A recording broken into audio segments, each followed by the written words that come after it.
hit subscribe.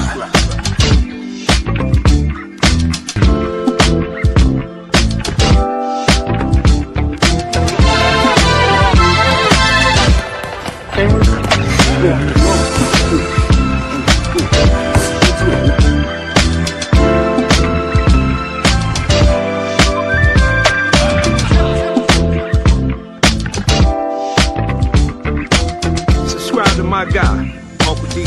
Tell him Big Bad sent you. Spurling. I'm an attorney here in Houston, Texas. An advocate for black men, largely because I am a black man. I'm a black father. I have black sons. Hey man, I do what I do.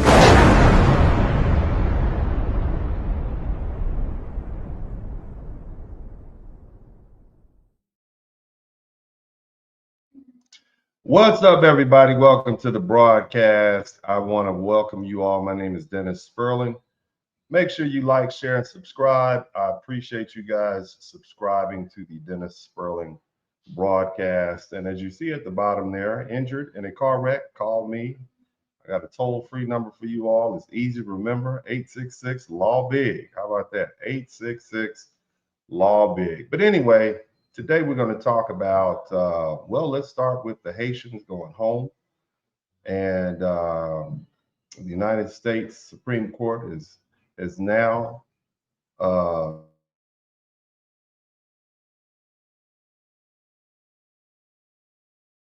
the United States Supreme Court has now allowed the federal government under Donald Trump to move forward with ending temporary protected status for Haitians and Syrians. That case is called Mullen v. Doe.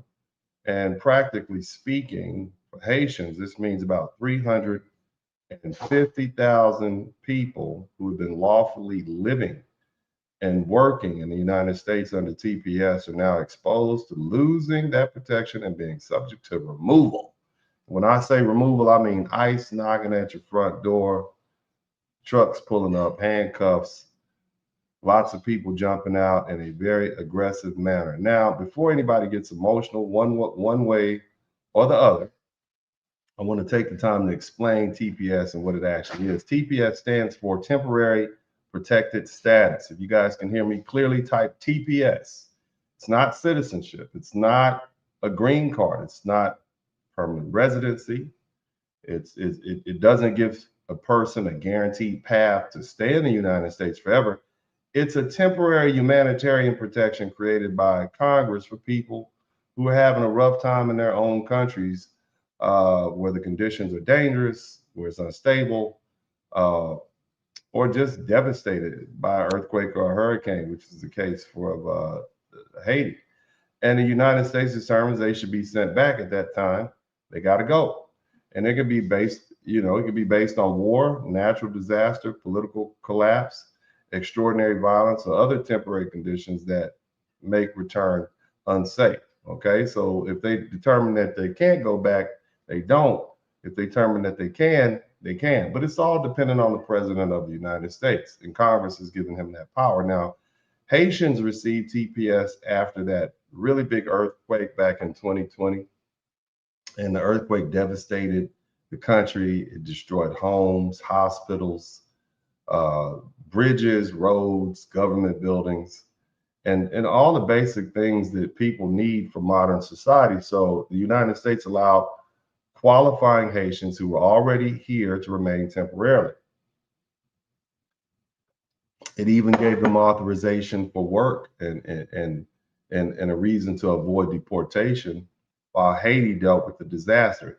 Now, since then, Haiti's continued to face political instability, economic collapse. They have gang violence, displacement, just general breakdown in public safety. It's like Gotham over there, right? And that's why TPS for Haitians keeps getting extended over the years. It's just so bad, nobody wants to send them back. But here's the important part. These people haven't been sitting around doing nothing. All right, you have a lot of industrious Haitians. They've been here for years. And since that short time period, they've been busy. They've been working for, well, actually over a decade. They pay taxes. They started families. They have children here. They've rented homes, they've rented apartments, they've joined churches, they worked in hospitals and nursing homes, hotels, service jobs, transportation, and they've really become an integral part of local economies. Again, this isn't an emotional argument. That's just the basic reality of what happens when people live somewhere lawfully for 10 to 12, 14, 15 years, especially a place as industrious and, uh, you know, so many opportunities, with so many opportunities. And the Haitians aren't the only group affected. The Venezuelans, they've also lost TPS protections, and Venezuelans separate TPS designations, including the 2021 designation and the 2023 designation. The 2023 Venezuela TPS designation was terminated, and the Supreme Court allowed termination to take place immediately. So that means about 600, along with the 350,000 Haitians, you also have about 600,000 Venezuelans who are going to be sent home. And we're talking about hundreds of thousands, almost 1 million people. Okay. But what I want to focus on first is the Haitians piece, because this raises a very specific question for Black America. Now, surprisingly, there hasn't been very much visible Black American support. Okay. You would think that when more than 350,000 Black people and from Haiti, we're talking about placed in a position where they're going to be sent home to one of the most unstable countries in the Western Hemisphere, Black Americans would come out loudly and say, no, don't send these Black people home. Traditionally, Black Americans have viewed political issues through a race first lens. And sometimes that gets us in trouble. Okay. Now, not always, not every situation, but historically, when Black people were being targeted and mistreated and excluded and deported and discriminated against or abused, Black Americans generally saw the Blackness first, even when we dealt with the issues related to South Africa during apartheid. I remember those things. Our Black National Congress came to the aid, and we helped support apartheid, restrictions and apartheid sanctions. But, things changed. And in this particular situation, Black Americans have started to delineate. And in fact, many Black Americans no longer even use the term African American the way we used to in the past. They've moved on away from that label because it can be confusing in a modern America where there are large numbers of actual African immigrants, both first generation and second, along with Caribbean immigrants and their children living here. Many now use the term foundational Black American. Somebody type FBA in the chat room, okay? FBA in the chat room, it stands for Foundational Black American. And it's not just as a label, but as a political and historical distinction. What FBAs are saying is we're not just part of some broad, interchangeable Black immigrant category. We're the descendants of Black people who were enslaved in the United States, built this country, survived Jim Crow, fought through segregation, and created the civil rights infrastructure that others later benefit from. And that distinction matters because the Black population in America isn't what people used to think it was. A growing share of what people casually call Black America is actually African and Caribbean by origin, especially if you count both first generation immigrants and second generation immigrant children of immigrants. Now, Pew Research has reported that Black immigrants made up more than 11% of the Black population by 2024. That's a whole lot. And when you include the US born children of those Black immigrants, that number moves closer to about 1/5 or 20%. And in some discussions is close to 25% or 1/4 of the broader Black population in the United States is either immigrants, means they just got here or got here as adults, weren't born here, and their children. And that means when people say Black Americans, they may be talking about several different populations and with different histories, different political interests, different immigration stories, and different relationships to the United States. So the question becomes this: Why hasn't there been a loud, organized, foundational Black American or Black American outcry for Haitians losing TPS? Where are the traditional Black organizations? Where are the fraternities and the Black sororities? Where are the civil rights organizations? Where are the Black churches? Where are the Black political leaders? Where are the Black institutions that historically spoken loudly when Black people were being mistreated by government power? Now, to be clear, I'm not saying nobody has said anything. I'm not saying every Black organization has been completely silent. But compared to the size of what's happening, more than 350,000 Black people, Haitians potentially losing protection, that response from traditional Black America has been surprisingly muted. I just want you to think about it. Recently, a young man was tried and convicted and is going to prison. That's one Black boy out of Collin County, Texas. Think about George Floyd. We rioted in March, not necessarily me, but people rioted in March for George Floyd. That was one Black man. And now you have 350,000 Haitians, Black people, who are about to be rounded up and sent home. And the response from traditional Black America has been nothing. It hasn't looked like a mass movement. It hadn't looked like a national Black political emergency. It hadn't looked like something Black America has decided to make on its own fight. So does that mean Black Americans have become cold-blooded? Or is this indifference? Or is there a source of this indifference? And see, that's the real conversation, because see, this may not simply be about Haitians. This may be about a deeper shift inside of Black America. It may be about Black Americans no longer seeing every Black immigrant issue automatically as our issue. It may be about resentment. It may be about political fatigue. It may be about feeling that Black Americans are always asked to show up for everybody else while nobody shows up specifically for us. It may be about this rise of foundational Black American identity, and it may be about the collapse of the old, we're all Black, so we're all the same political framework. And that's where we're going to discuss. Now, I have some videos I'd like to share with you all, and I'll do my commentary.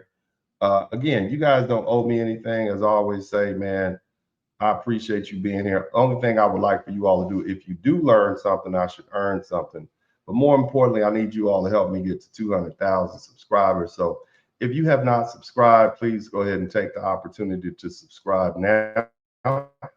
And let's go ahead and look at some video footage. Somebody type, shall we, in the chat room, shall we look at some video footage? Let's take a look at some blasts from the past. Maybe this might explain why there are so many Black Americans, or should I say so few Black Americans, willing to do anything about what we see. And of course, I don't have all the answers. I'm not here with the answers, okay? But I've seen things, okay? So dirty Black American? Wait, what? Huh? She just said that. I did. A dirty Black American. I sure did. Because that's what y'all are. I had a conversation with my boy literally right before I got here. And then when I got on my phone with my boy, he was like, nah, think about it, Rich. There's plenty of Haitians who say vieux salope. In Creole, that means like dirty or bad Black Americans. When we have Frank here, we talk about the word akata. Like, it seems like everybody in the diaspora got specific terminology, detrimental or negative, degrading terminology for Black Americans. For Black Americans. But I'm gonna tell you why, what he said after. And he said, bro, Black Americans have no discipline. I kind of appreciate her saying that, because these are conversations that are happening in the background. It's only because we have social media now that a lot of these conversations are coming to the forefront. These are conversations that they be having behind closed doors all the time, and maybe they get too comfortable, and then it slips up when you don't think it's that serious. Okay, well, that was a blast from the past. So this was a very popular video, I think 3 or 4 months ago, and it made its rounds on YouTube, and it helped cement a feeling that Haitians kind of don't see themselves as Black Americans, and they see themselves as a distinct group. I'll show you some more of the videos so you guys can see other people commenting on it. I'm Haitian. There you go. Why? Where you from? What's your background? You American? Dirty black American? Here we go. Huh? What? Wait, what'd you American? Black American? Now, No. Hold on. again, I always promise that I'm going to let the videos play. I know I say that, but I can't help myself. Let me point out the obvious thing. If you are a visitor to this country, if you are the child of immigrants to this country, if you're an immigrant yourself, I would suggest that the last thing you do is take a position that is insulting towards a group of people who are indigenous or nationally or have heritage in that country. It doesn't matter what you think, because at the end of the day, their roots are deeper than yours. And on top of that, that's their country. I don't think that any American, especially any Black American, should go to Haiti and say anything derogatory about Haiti, its people, or its country. I would say the same thing about Jamaica. Don't go to Jamaica insulting Jamaicans. Don't go to Canada insulting Canadians. If you are in Timbuktu, don't say bad things about the people who are there. Because when you do that, all you're doing is creating animosity, and you're not being a good guest. Okay. So again, I'm going to just go ahead and let this continue playing. Let's Hold on. You said dirty black American. You heard that? You just asked me what I said. I did. Why you said that? Because that's what y'all are. Dirty black American. Girl, double down. she just said that? I did. A dirty black American. I sure did. Because that's what y'all are. Just chill out on that dirty black American comment. I mean, just think about it. This lady's on a social media and proudly being recorded insulting an entire group of people who are heritage Americans, i.e. foundational Black Americans. How far did she think this would take her? I mean, does this curry any favor? If you are, let's say you're a Japanese person and you have a person who is from Indonesia who comes to Japan and says dirty Japanese, that's not going to curry any favor with the populace. The same thing if you have a person from, I don't know, let's say Yugoslavia, and they go to Moscow and start saying dirty Russian people. I don't think that's just a wise thing to do. Maybe it's me, okay? But I think common courtesy would say, if you don't have anything good to say, best not say anything at all, in my humble opinion. I'm just pointing that out. I don't think that that's too far-fetched. That's some stuff we learned as children. But especially don't say it in their country and disrespecting them when you distinguish yourself from the group of people. But we'll continue listening to some commentary. I'm sorry. See? You really took offense to that. Yeah, they said we start. I'm sorry. I apologize. They swear we started this. Why you said that? Yeah. I'm saying, why would you even fix your lips and say that, though? I'm confused. Because that's just my experience. Like, But it's us though. See, now that Haitian with the D. Now, shout out to this young lady right here. She's a very popular commentator on TikTok.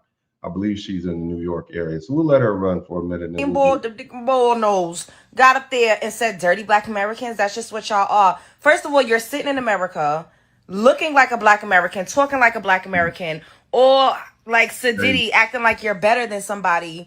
And when we say stuff back, then y'all say we're xenophobic. When we simply just started matching energy, it's a problem. They've literally been popping it about us like. I really like that lingo from New York. I'm not gonna lie. I mean, you know, I'm just gonna point it out. I like to listen to New York people. It's just very interesting when they really get going. But we'll let this lady finish speaking. But she brings up a good point. Oftentimes when you retort, you're referred to as xenophobic. You know, just think about that. You respond to them calling you a dirty black American. You're talking about my grandparents, my great-grandparents. I mean, where does it stop? Are you talking about the current black Americans? Are you talking about Dr. Martin Luther King? You talking about Harriet Tubman? You just pooping on our whole heritage when you say stuff like that. I mean, you know, again, we should never go to other people's country. You should never go to someone else's country and be disrespectful. And again, the point of this is to try to show people why there isn't this upswell of black Americans saying, oh my God, you can't deport 350,000 black people. We don't want to see these children separated from their parents in handcuffs. You've basically ostracized what would have been your greatest ally, you know? And so that's what we see happening right now. Now I'm gonna let her play a little bit, and then we're gonna move on to the next one. In the same way for decades, and we've never said anything to these people. I've seen multiple podcasts of these people getting up here saying, like, disparaging us, talking down on us, just talking shit, really popping it. And I gotta give a disclaimer because I know Haitian people that I love. People be getting offended because I choose to use my voice and my platform to shine a light on this, because I feel like we need to know who is who. We need to stop blindly supporting these people, patronizing their businesses, turning them up, because like a lot of these Caribbeans, not all, but some of them, they look, act, talk, walk just like us, and they be promoting stuff to us, and we really do support them under the guise of black owned business and black owned this and that, just like the Jamaican girl with the cookie wash. All right, talking mad crazy about us. Dirty black Americans. Here we go. Typically, what Black Americans do is we will support other Black people just on the strength that they're Black. We support their businesses. We support their education. We don't mind them coming in, taking positions, scholarships, places in our schools that that our ancestors and we have set out for Black Americans who are FBA or Indigenous Black Americans, if you want to call that. And we don't mind sharing.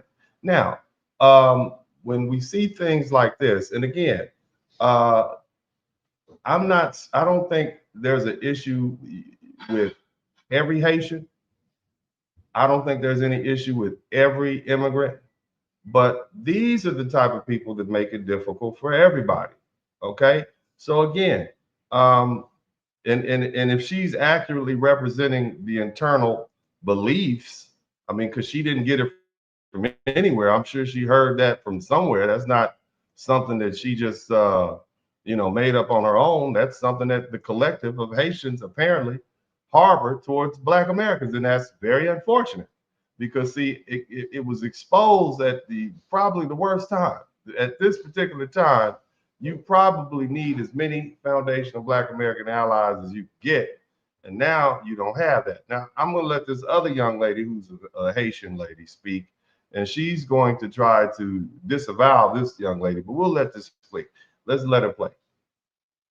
This girl coming up on somebody's podcast making a really disgusting remark about the Black American community. As a Haitian, we do not claim that girl. This is why I say we need to start taking the mics away from these podcast people, because not everybody deserves to be heard. That remark was ridiculously. Okay, so here's the thing, and I'm much respect to this young lady.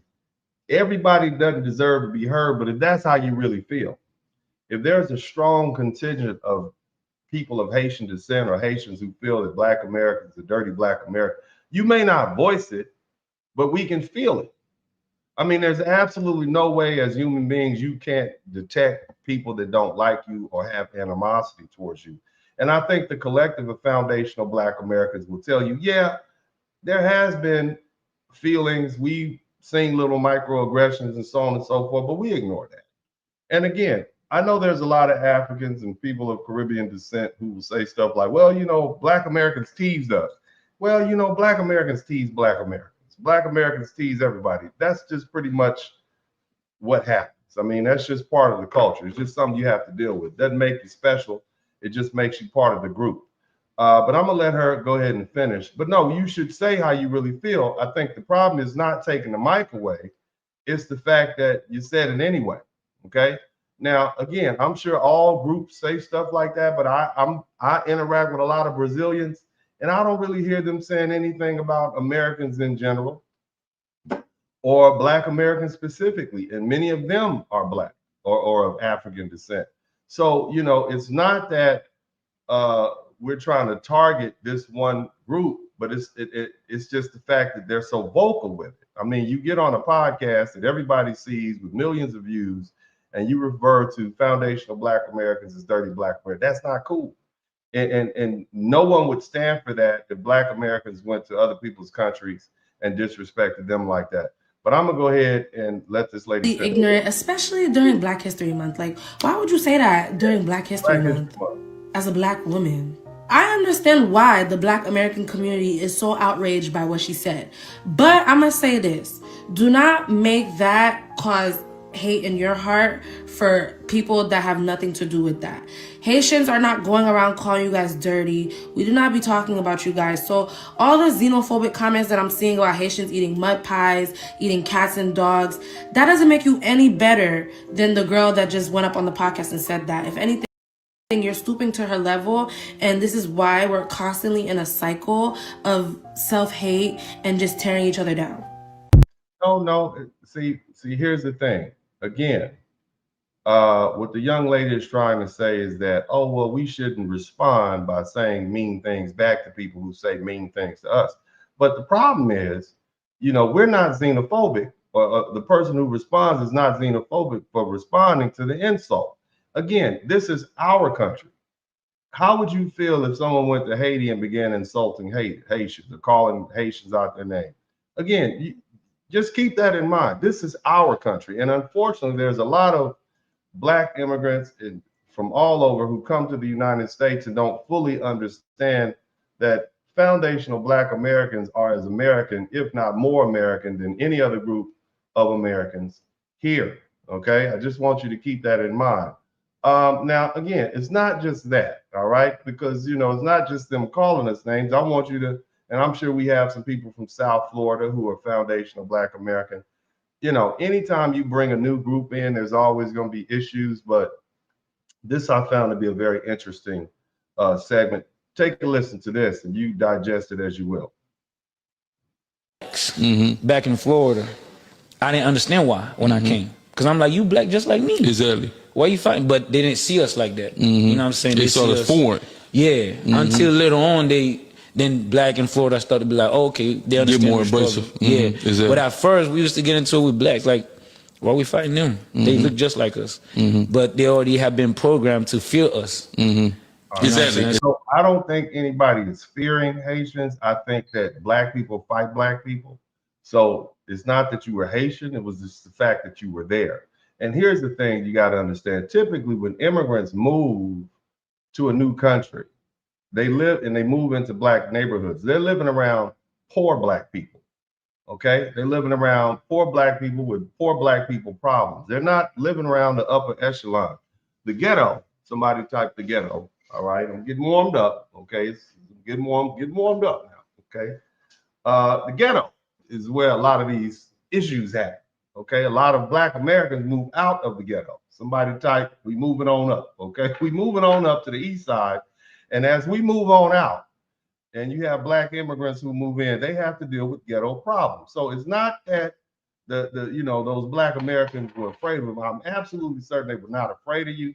But the fact that you're trying to flip the script and say they were afraid of you or they saw you as different, perhaps maybe you saw them as different, okay? Because you didn't say, hey, look, I want to join in with whatever you guys got going on. I'm here in your country.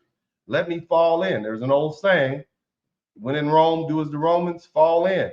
But a lot of Haitians, just like a lot of immigrants, they want to separate themselves from Black Americans. Unfortunately, I do say they think that we are all quote unquote dirty Black Americans. They think that we are better, okay, than those Black Americans, and they fall for the propaganda.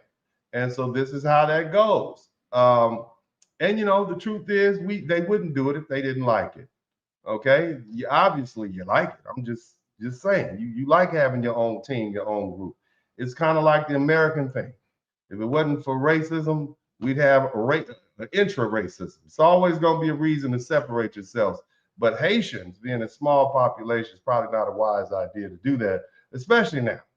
I'm just saying, this is the fallout. Somebody type fallout. Let's keep listening. Interesting hairdo, though. I love this hairdo. It's quite intriguing. Let's keep listening. Exactly, and they go like you said, them not understanding the culture, and then because if you watch the Haitian narrative in popular culture, first is number one is voodoo. That's the first thing. So everybody's scared when the majority of us don't even do nothing, right? Have no part.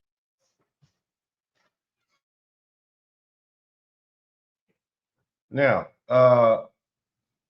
why is it that Black Americans are supposed to understand you? You're coming to our country and you're saying that we are obligated to understand you and your culture. When did the onus become on the people who are you? Why? If you're moving into someone else's home or someone else's territory or someone else's land, how arrogant do you have to be to feel that they are responsible for learning your language and your culture? Are they also required to eat the food that you eat? Are they required to celebrate the holidays that you celebrate? I'm just saying, it seems like a bit of an imposition to me. I'm just throwing that out there. Okay, but this is an arrogant attitude. Nobody owes you anything. Your job when you come to this country is to integrate and assimilate. Okay, I know there's some good spellers in here. Okay, so I want my good spellers to type assimilate. Okay, you assimilate to the way that we do things here in America. We don't conform to you because you're in our country. And again, this is why there's so much animosity, not just amongst the greater Black community, but amongst Americans in general. We are kind of tired of immigrants. And I get it, you know, America was built by immigrants. I know, I've heard the rhetoric. But the bottom line is, in America, we have a way of doing things. I'm more open-minded than most Americans because I'm a Black American. If you speak a foreign language, go ahead and speak your foreign language. I'm cool with that. But some Americans, and many will point out that the language that we speak in this country, the language of business is English. So if you're in this country and you don't speak the English language, it becomes inconvenient, okay? And if we have to conform to you, if you're in a major American city and everybody in that city, the restaurants, the drivers of transportation drivers, they all speak a foreign language, you can't even operate like you feel like you're out of place. And no one wants to feel like they're out of place in their own country.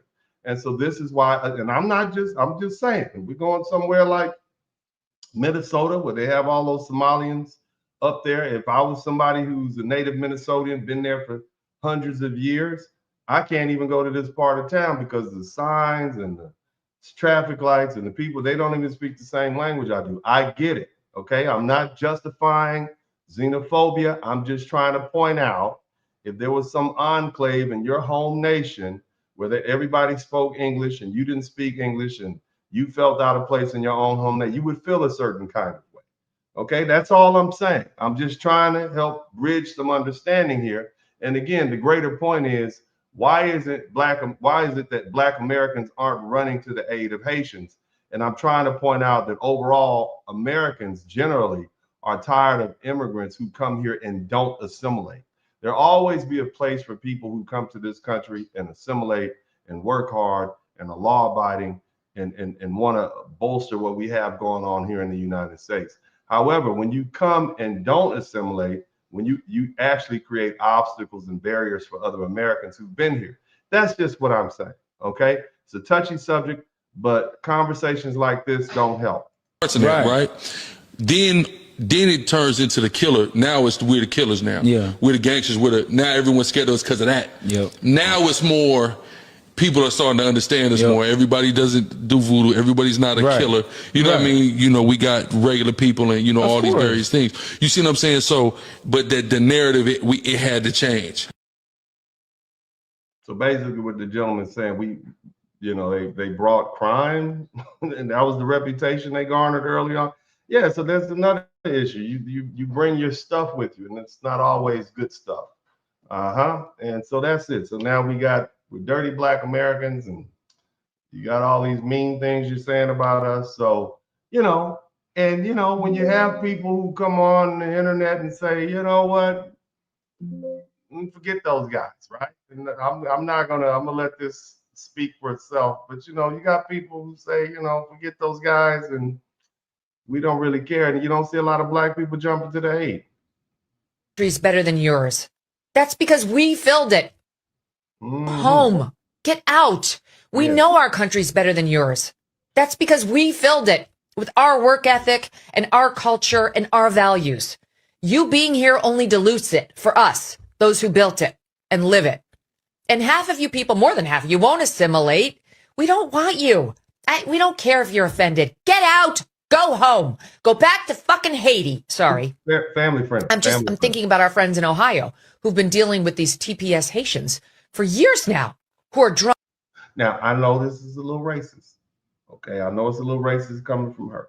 Okay, but you know, I'm black, and I kind of voice the same opinions. Maybe I wasn't assertive and nasally with my response, but I'm just telling you this is how a lot of Americans feel. I'm not saying all, okay? But coming from her, it's racism, right? I try to talk to you, okay, and explain from a black consciousness understanding, but it's still the same thing, okay? Now she's dropped a few more f-bombs than I did. Somebody type family friendly in the chat room. But again, I want the immigrants who are listening to this to understand, what if a bunch of people came to your country, committed crimes, took resources, and you say, oh, you want us here, we're just here for an education. We know, but you're here and you're crowding up roads, you're, you know, it's housing issues because you need somewhere to stay, your children enter into our schools. And I know it's a free education, but it's really not free, because you're looking at dozens and dozens and dozens of years of Americans, maybe hundreds of years of Americans paying taxes so that we could have those nice schools. So when you show up in, you know, 2012 or 2014 and drop your child off in that school, the school's already been paid for by our tax dollars. So the same kids that will start the school on the year your kids start school, their parents have already paid. So we've already paid it forward, but then you come in and jump in line. Again, I'm very understanding. I am a kinder, gentler podcaster. Somebody type kinder, gentler. I am a kinder, gentler podcast than this young lady here with the nasally voice, who you all know as Megan Kelly. I'm gonna go ahead and let her finish, and then we'll try to come in and soften it up a little bit. And I know it sounds harsh, okay? But you know, you guys don't, you know, we're dirty black Americans. You didn't want to listen to us, so you can listen to Megan Kelly. Drunk driving all over their towns and killing people. This is the whole cats and dogs thing. Like, they don't want to live like Americans live. And this was supposed to be it was supposed to be temporary help. And it's turned into another backdoor way of allowing someone permanent residency here.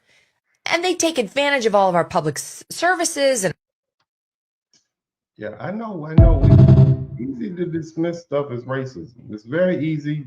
And in this particular situation, maybe it's a little racism in there. I don't know, maybe a little bit. I'm not saying, because, you know, the South Africans, they like want to bring them over here. But, you know, I don't know. Maybe it is, maybe it's not, probably. But the bottom line is that Megan Kelly is conveying the point that a lot of Americans feel. Okay, I mean, you know, but here's the thing. You know, it wasn't always like this. Things were different. You know, a president that I grew up with, many of you may know, we call him Rappin' Ronnie. He had some things to say about I know that most Americans are immigrants from other countries. go home. Get out. Go back to Haiti. I'm sorry, but you're going to have to go back home now. Some of you came from places that sadly have not known freedom and liberty. Some of you have come from places that don't offer opportunity. And some of you have no doubt come here for a new start, to wipe the slate clean and begin your life anew. Now look, I just want to point out something. There's a recorded conversation by the FBI between Nixon and Reagan, and he was clearly racist. He was saying all kind of stuff about black people. So he's clearly racist, okay? But even here, you know, you don't like Reagan, fine, but at least it wasn't to the point where he was exploding on people, saying, get out of here, blah, blah, blah. I get that. So let somebody type kinder, gentler in the chat room. These strike me as all good reasons. We're sick of all these illegals taking over our country. Get out. Go home. We don't want you. Sorry, but we don't. 50 million. Now, again, you would think, okay, black Americans would take offense to that. But remember, you all have referred to us as dirty black Americans. Okay, I just want you to understand that. All right, this little nasally voice lady is saying, you know, basically, TPS, get out of here, go back to your whole countries, and black Americans are not coming to your aid. And the question we have to ask ourselves is why? Why are black people not standing on business, okay, and saying, hey, these people are black too? Well, again, I showed you a couple of videos. You can't go around calling people mean names and think they're gonna come to your aid. Shout out to Fuquan. I'm just pointing that out. All right, I just want to lay that out there. Let's finish listening to Megan. Immigrants came to this country in the last 200 years. Some of the most recent have crawled over walls and under barbed wire and through minefields. And some of them risk their lives in makeshift boats. We know our country's better than yours. That's because we filled it with our work ethic and our culture and our values. America has drawn the stoutest hearts from every... I want to point out something. Immigrants always say America was built by immigrants. America was built by settlers and slaves, okay? An immigrant is somebody who shows up to a country after the country is already built and defended and established. Then you immigrate to a country. This country was founded by settlers and slaves, okay? And slaves are not immigrants. They are imports, okay? That's what I want to point that out to you. So when people say this country was founded or built by immigrants, it was already built when the immigrants got it. They helped maintain it. They helped develop it. They added on to it, but the country was already established. Let's keep listening. Corner of the world, from every nation of the world. And that was lucky for America. You being here only dilutes it for us, those who built it and live it. To urge you to remember, as they did, the land of your birth.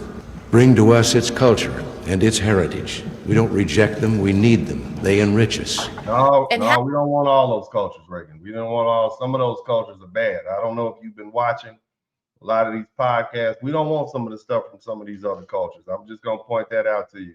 We like how things are. We don't need any addition. Half of you people, more than half, you won't assimilate. We don't want you. You know, every now and then academics talk about assimilation and how our various ethnic groups have, with time, dropped their ethnicity and become more American. Well, I don't know about that. Seems to me that America is constantly reinventing what America means. We adopt this country's phrases and that country's art, and I think it's really closer to this truth to say that America has assimilated as much as her immigrants have. It's made for a delightful diversity, and it's made us a stronger and a more vital nation. Americans live a certain way. We have certain cultural norms that we abide by. They gave us their traditions, they gave us their words, they enlivened the national life with new ideas and new blood. We've been flooded with immigrants who have nothing in common with us, and they need to go back home. Yeah, I mean, so you get the point. Shout out to Fuquan. You get the point that Megan Kelly is saying now. She's definitely, she has a strong opinion about this, and she voices the frustrations of many Americans. Now, why are they frustrated? Well, let me kind of point out something to you. I want you guys to listen to this video, and I found this to be very interesting because here's a Haitian woman responding to the Supreme Court, and listen to some of the things that she has to say. All right, we'll listen to this, and you all tell me if it's misplaced. Raise our voices and to say this country is also our country, is also the country of our immigrants, because we are the one who built it. Did you all hear that? This is also our country. This country is a country for immigrants because we're the ones that built it. Now, what? Okay, let's see. Help me understand. Do all immigrants see themselves as just one? One group. So if you're from Ukraine, then you just say, I'm just like the Venezuelan immigrants. Are y'all all like in one group? Because she said, now I do know there's some Irish people and some Italians probably in the chat room, and those Italians and those Irish, they came very early on and they helped develop a lot. The Germans who got here, who moved to the rural South, of course, the English, and of course, the Africans and the people of African descent, they are the people who helped build this country. The immigrants who arrived in 1985, I don't really think they can say, or they came here after the Hart-Celler Act in 1965. Can they really say they built the country? I just found this to be this rhetorical statement, oh, immigrants built this country. I'm an immigrant and therefore I have claim. I'm just going to disagree with that. But maybe you all will find some information to support her belief. But I'm gonna go out on the ledge and say, that's inaccurate. Yeah. Here's the thing. When we say temporary, we mean temporary. Temporary. Okay? Temporary. TPS, baby. This is what temporary means. Her name is Pretty the Realest. Y'all go over there to her Instagram page and y'all make sure y'all say Uncle D said what's up. Love her work. Not permanent. It's not guaranteed. Not, baby. It's temporary. Temporary. Here's the thing, okay? Yeah. I understand Haitians' frustration. I really do. They have every right to be frustrated because our government did a lot to that country. A lot. Honestly. In fact, damn near everybody that's on the TPS register, it's because of what these people, our government, not the current administration, but the administrations before, did to their country. But we didn't cause that earthquake. That wasn't on us. But go ahead, baby. Go ahead. Keep telling them. Mm-hmm. So it really was kind of like tit for tat. You know, you scratch my back, I scratch yours. And you helped build. But to say that you built it, that's a damn lie. But this is the thing that I be. Somebody type a damn lie in the chat room. Shout out to Fuquan. Thank you for being the second. Give me the second super chat. Good looking out, man. Want to ask immigrants who are here on TPS to get upset when it's time for that shit to expire. What were you doing when you were here? Because you could have easily stacked up your bread and sent that shit back like a lot of people I've seen from African countries do. They usually be sending their money back home, building up shit, so that way they can retire and go back home and they got a place to be. Not only that, this is a really... I don't think the Haitians want to go back home, baby. I don't think they want to, because I'm going to talk about this a little later, but Haiti is not stable. I don't think Ghana is pretty stable. You know, Nigeria is pretty stable, but I don't think the Haitians want to go back home. I think they'd be like, no, they don't want to go back there. And there's a good reason why. But let's serious question. And I'm not even being facetious about what I'm about to say. Y'all got that voodoo shit on lock. Yes. On lock. A lot of these other countries, y'all do a whole lot of that African spirituality shit, that voodoo, that we don't like voodoo. I think I can speak on behalf of the vast majority of foundational Black Americans. We don't do voodoo. We do Jesus. Okay. Shout out to Fresh Always. Somebody type Jesus in the chat room. When we hear voodoo, we start thinking about like chicken feet and bat toenails and monkey hips and doorknobs, and we like, nah, we good. We sometimes I look at Sunday, you know, when you take, you know, the offering, sometimes I don't even want to take it's like, where y'all get this from? They get this little chip. I don't do that. Okay. So when you start talking about voodoo, you can say what you want to say about us. You can say, oh no, this is centered in African. We don't really do that. Even if you meet someone from Louisiana, okay, you're hesitant. Every Black person in America, especially Black men, know, don't eat spaghetti from any woman from Louisiana. We know that. That's how hesitant we are. Now, I don't want to get too far off the broadcast, okay? All right, but you can search it for yourself, right? We don't do voodoo. We don't, not really our thing. And so that alone will separate yourself from you know, we Christians over here. I'm Southern Baptist. I was born Southern Baptist and I'm gonna die Southern Baptist, okay? I have respect for whatever it is y'all try to do, but when you start talking about that hoodoo and voodoo, that's an automatic, like, we need to delineate from them off rip, because we ain't trying to go to hell. Praise God. Let's keep listening. And you're using witchcraft, basically. It's witchcraft.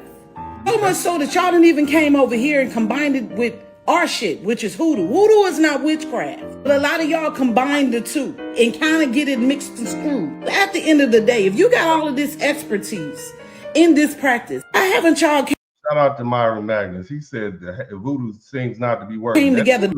Voodoo didn't work on the Supreme Court. It didn't work. But I don't want to mess with that. That ain't got nothing to do with me. The ones that do it, because I know everybody don't do it. The ones that do it, why haven't y'all come together to get the people that's fucking y'all country up the hell up out of there? Why y'all ain't put y'all two and two together and took care of that shit over there? Instead of using it on just everyday people who may do something that you may not like, whether it's the president, whether it's somebody that broke your heart. Well, unfortunately, you can't get mad at nobody but yourself, because you should have prepared for you should have prepared for your deportation. I'll say it for you.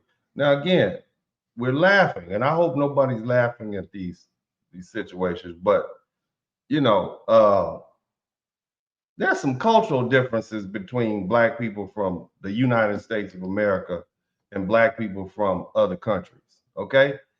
And she pointed out one, their religious practices. We ain't really with that. Okay, hell, there's some cultural differences between Black people from South Carolina and Black people from Texas.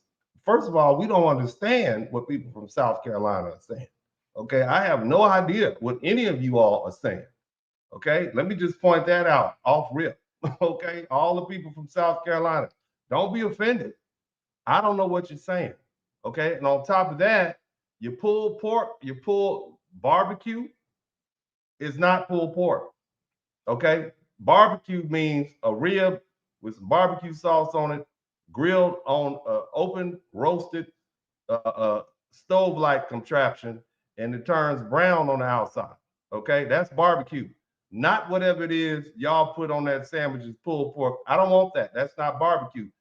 Humor aside, we are different from region to region. Now, when you start adding in people from different countries and different beliefs, we can't just mesh like that. So all Black people don't just fall in line like that. But I'm gonna let the little lady finish talking, and then we're gonna move on. Don't get mad at us. Really, truth be told, probably should have got along with us, because we would have told you right then and there, this is what you need to do, X, Y, and Z. So those that gotta go back, don't be mad at us. Don't call us out and say that we didn't help y'all or we didn't stand up for y'all, because that at the same time. They called us dirty Black Americans, though. Remember? That's what they said. Use that practice that y'all hold so near and dear to y'all hearts. Get them chicken feet. Go and get them chicken feet together. Get those people who are. I'm not saying it. She's saying get the chicken feet together. I would never. Okay, but messing your country up, the hell up out of there. Use it and put that shit where it needs to be. Because we can't help you. We can't, baby. We sorry. But we can't. That's how you talk. That's how you used to talk to the Jehovah's Witnesses when they show up at the door. We can't help you. We don't want your final call. We don't want your watch out. We can't help you. Thank God I got the little doorbell. Time is up. Now, America, y'all make sure that y'all hold that same standard to the Ukrainians when it's time for them to go in October, because I know that the money we've been sending over there been taking good care of their country. Yeah, I know it has. They got a whole ski resort and everything. Ooh. So they got a ski resort. It's temporary for a reason. That's all I got to say about that. Ski resort. But anyway, yeah, it's some cultural differences that make Black people not just jump out there and help y'all out like that. We different. We not the same people. Let's go listen to some more people explain how they feel about the situation. Again, you know, I'm sympathetic. Okay, I'm a very sympathetic person. Don't ever say I'm not. I am. Okay, but I just let the people speak.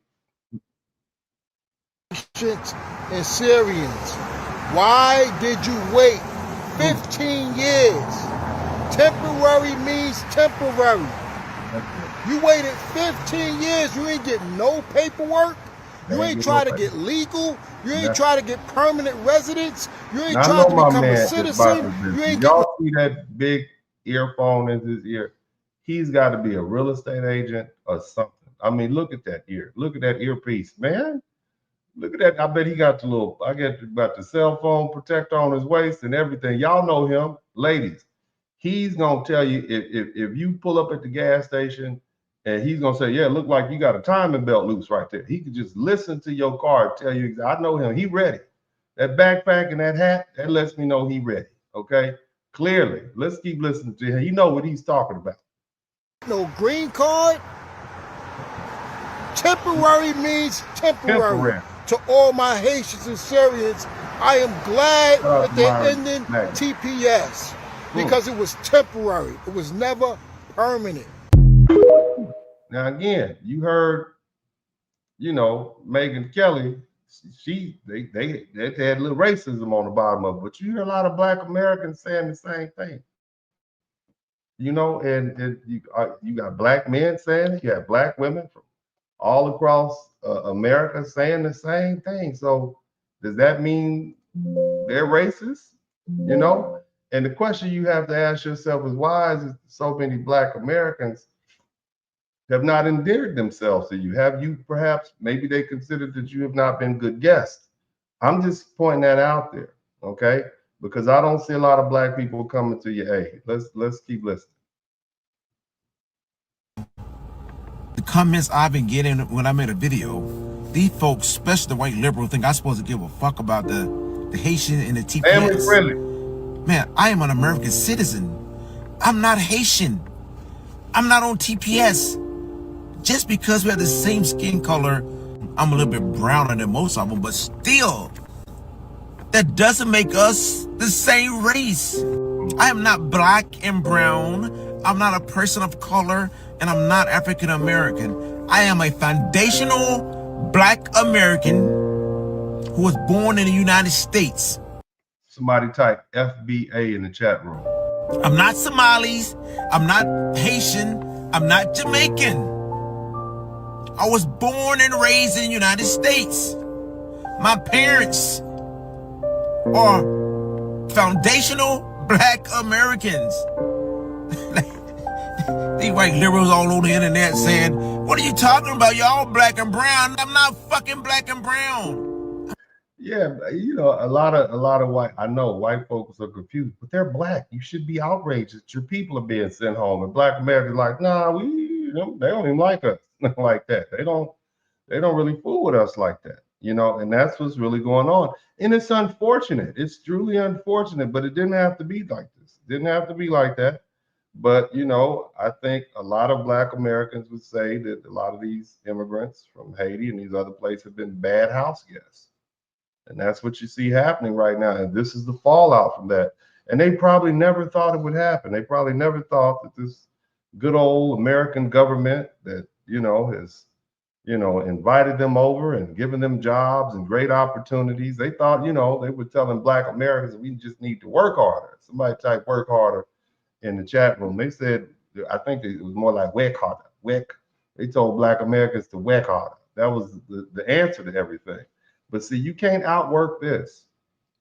You can't outwork that TPS status. You see what I'm saying?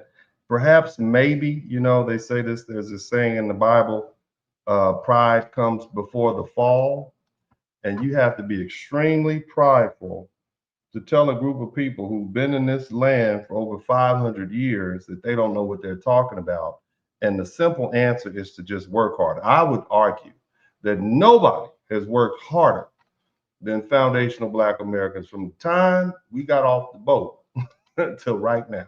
Okay, I would argue that. So if working harder was the answer, I don't think we would have any problems. And you can ask the Mexicans that, because right now the Mexicans working pretty hard too, and that didn't stop ICE from deporting them by the thousands. But I'm gonna let this brother finish speaking. I'm a Black American. When I fought for this country, I didn't fight for Africa. So I'm not an African American. I am a Black American. Yeah. A proud American. Just because I look like some of the Haitians, it doesn't mean a fucking thing, man. Temporary mean temporary. And that's all to it. That's all to it. Somebody said temporary. Is he racist for saying that? Because again, I'm not making excuses for anybody. I'm not doing that. But, you know, I think all Americans, irrespective of the color, are kind of, you know, tired. And they're doing their very best to try to get Black Americans angry and in an uproar. And I don't really just see Black Americans that mad about this situation. They're not, some of them. You will be just fine. I know y'all nervous about going back to your homeland. Mm-hmm. I know some of y'all are sad, depressed, anxious, confused. Don't know what to do right now. But remember this though, Haitians. Remember 1804. Remember that one hit that y'all had in 1804. Shout out to Lisa Wilford. You being ugly, brother. You being ugly. You being real ugly right now, sir. But I'm gonna let you finish. Y'all can make another hit. See, I used to say y'all was one-hit wonders. But I don't believe that no more. I believe a lot of you Haitians that was here in America, I think y'all picked up a lot of game. And I think the game that y'all picked up in America, y'all gonna translate it to Haiti. Reason why I say that because this is the halftime speech in the locker room when your junior varsity team is down by 45 points at your homecoming. This is the speech that the assistant coach gives, because the head coach, he's done. Okay. This is that speech right here. You can do it. You're gonna be all right. Get on back out there and go on out there and you know, and clean up. Just go start picking up. Start small. Cut your grass. Pick up trash on the side of the road. This is that speech. You just get on back to Haiti and, you know, try to be productive. Why don't you take up pruning? You know, this is that speech that this dude is giving. Bit facetious, but I'm gonna let him finish. Go ahead. Y'all told Black Americans that y'all are better than us. Y'all are more educated than us. Y'all know more than us. Y'all doing better than us. Y'all have more things than us. Y'all accomplish more than us. So with all that being said, bring that to your homeland. Yes. A couple of you Haitians called us dirty Black Americans. Dirty Black Americans. To the clean Haitians. Go back to Haiti and show them how to be clean out there. Clean them up. Show them how to properly bathe and wash. Oh Lord. See if you can bring some products down there to Haiti from America and show them how to smell good and feel good. I've never heard Black Americans talk like this to any group. Have y'all heard? Okay, so again, this sort of conversation, this tongue lashing is reserved for racists. Okay, and so for Black Americans to be talking to another group of Black people with this sort of, how should I say, savoir-faire, which is not the appropriate word, but basically it's animosity. It says a lot about the relationship that foundational Black Americans have with Haitians in particular. What have y'all done to them? Okay, because I don't have a lot of Haitians around me. Okay, I live in Texas. We don't have Haitians, but these folk here, okay, and I'm just checking the temperature, and it is hot. Matter of fact, it is cold. Okay, and we have to ask ourselves, what went wrong? What went wrong? Why? Shout out to Fuquan. Why are they being so mean? This is no other word than mean, and I'm mean, and I wouldn't be this mean. Okay, but let's keep listening to this conversation. Okay. Y'all talk about our food here in America. A lot of Haitians always complain about soul food, how our food nasty. Well, guess what, Haitians? Teach the people in Haiti how to feed themselves without eating mud biscuits, or better known as dirt cookies. Teach them that. Teach them how to eat properly. And everything will be fine in Haiti. Because y'all showed me waving them Haitian flags, talking about Haiti is better than America. I know they didn't say that. They did. I know they didn't say Haiti is better than America, brother. Now you embellishing now. You making up stuff. But keep going. Saying how the white man gave Black Americans everything. They did say that. They said we didn't fight for anything, right? We didn't fight in the Civil War. We didn't fight in all the wars. The United States. They just gave us everything. We didn't spill blood and sweat and tears. It was just given to us, right? So we're a bunch of beggars. Very insulting language, okay? And a lot of Black people heard you. A lot of foundational Black American people heard you, and this is the response. And it's unfortunate, okay? But again, if you come to someone else's country and you become so arrogant and entitled that you feel that you can denigrate an individual group there, then, at some point, you got to expect a response. And this probably is xenophobic, but, it didn't come from nowhere. Well, prove it to us when y'all go back to Haiti. Prove it to us. And I believe everything y'all say. But anyway, Haitians, everything will be just fine. Bring your Haitian flag. Bring all the things that you have in America back to Haiti and make Haiti great again. I have a good They're not gonna let them bring it back. and safe travels. Peace out. Yeah. That's not a. It's rough, man. I don't know what to say. I don't know what to say. I'm doing the best I can to try to, I feel sorry. I feel sorry for the people. I feel bad for them. Scared. Yeah. Scared for my people, scared for what's coming, scared for our country. We're in the Little Haiti neighborhood here in Miami, and right now people are sheltering in place after the Supreme. That's not going to stop ICE. Sheltering in place is not going to stop ICE. I just want you to know. And you're in Florida too. And them Dade County, have you seen the Dade County deputy sheriff? Y'all see how big they wear green? They big. I'm big and they big. You know what I'm saying? All of them look like they played offensive tackle in high school. In Florida, sheriff's huge. You ever been to the Miami International Airport? Them big sheriffs come through with them big green, looking like some big Jolly Green Giant, big white boys too. Big white boys with rednecks, man. Huge. You hear me? They ain't them little Haitian doors are not gonna stop them big white. They got an agreement with ICE. This is not New York or California or Minnesota. They coming through, okay? And they big. Them big white boys. They coming through. So you can shelter in place all you want, but that's where most of the cops is with bad boys. What you gonna do? If they coming through, man, I'm coming through. Best thing to do is go ahead and start packing your stuff up and rolling up out of there. Because you don't want them big white boys to put you in handcuffs and put you don't want that, because you'll be in there for 3 or 4 months before they send you back to Haiti. Go ahead, pack up and ease on up out of there with some dignity and grace. Find you somewhere else to go. Let's go ahead and listen. Supreme Court cleared the way for President Trump's administration to deport 350,000 Haitians living here in the United States with temporary protected status. No state has more Haitians than right here in Florida, and more than 100,000 people live here thanks to TPS. All in that concentrated area.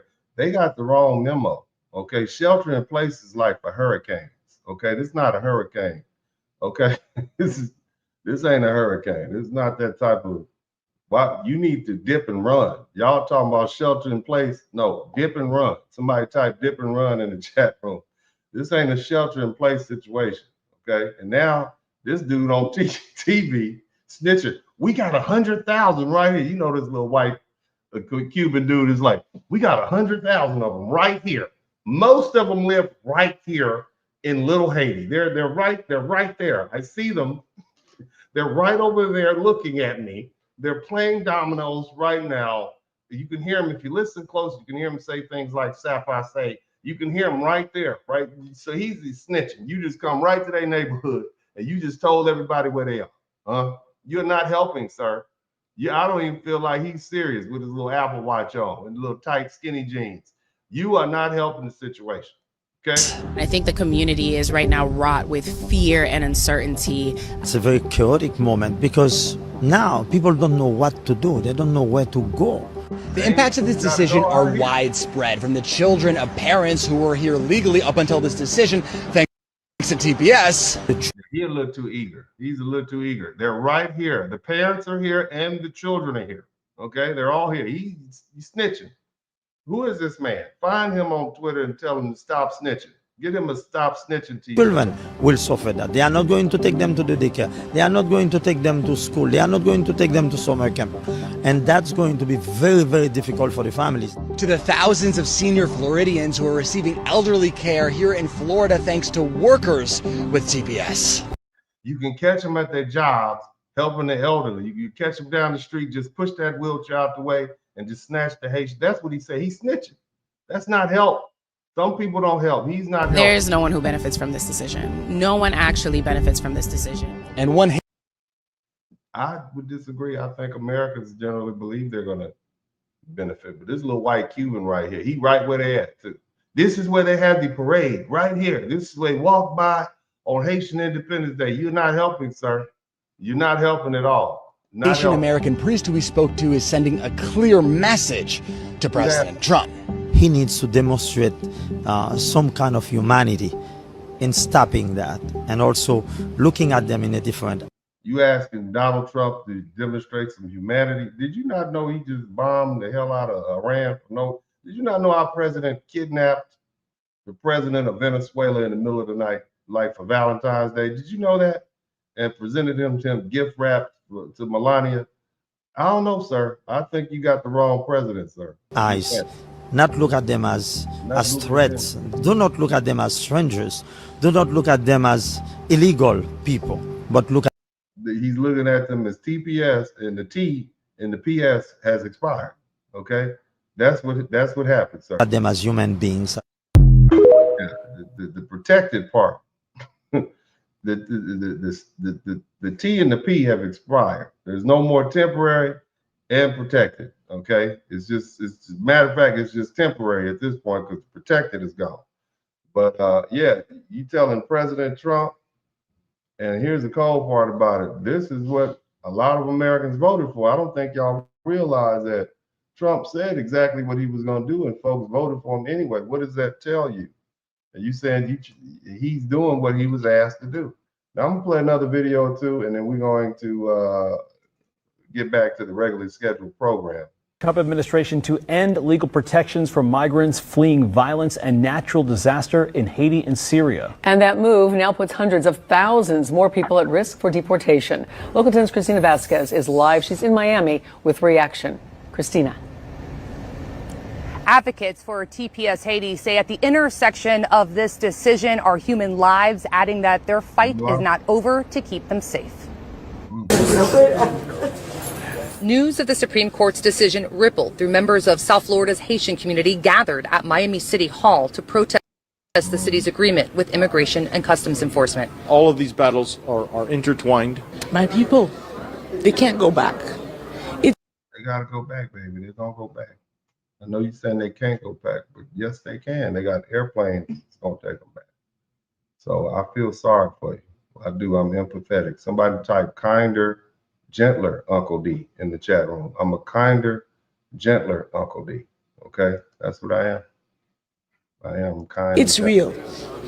The reality in Haiti is real. In a 6-3 vote, the Supreme Court gave the Trump administration the green light and temporary protected status for more than 250,000 Haitians. There is no grounds for terminating Haiti TPS based on the country conditions inside Haiti. This is so there are grounds. The president said so. That's the grounds, and that's what the Supreme Court said. He can do what he want to do. All right, go ahead. Go ahead. I'm trying to be nice. Y'all like we won't. I'm trying to be nice. Okay? I'm trying to be kind. Lisa Wilford, were you a mean girl? I'm trying to be kind and empathetic. Okay?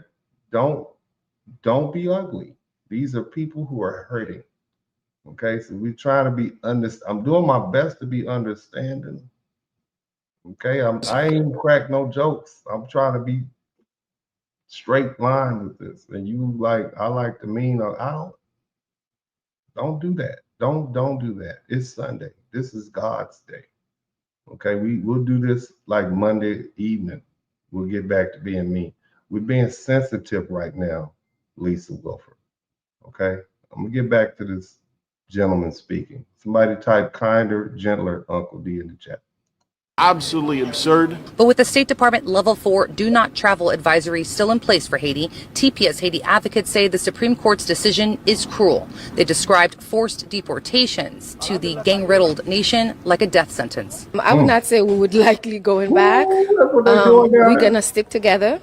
We're going to keep on fighting. The battle.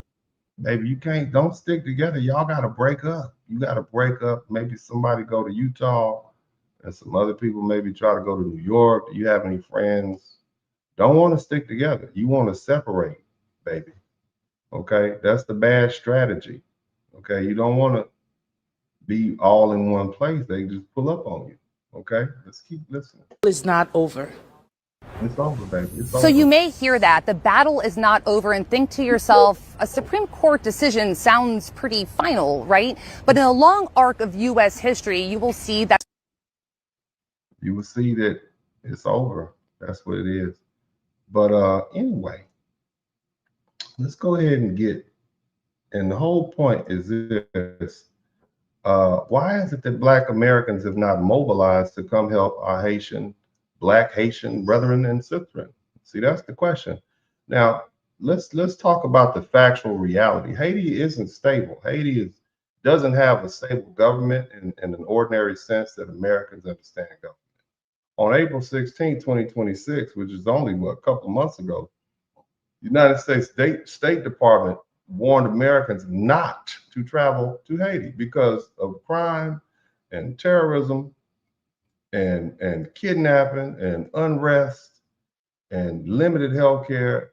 And that's not a social media exaggeration. They literally said, if you're going to go down there, make sure you write a will before you leave. That's what the government said. Okay. Okay. And, and that's, look, that's the United States government telling its own citizens, don't go there. And Canada has issued a similar warning. International organizations, they say you got mass displacement, you got gang control, you have hunger, you have sexual violence, man, you got kidnapping, you got children being recruited into gangs and civilians trapped between the criminal gangs and the weak police force and the failed government. And the violence it invades. Reuters reported that on March 21st, 2026, the United Nations found that between January 2025 and March 2026, 14 months, violence in Haiti left 5,519 people killed and 2,608 injured.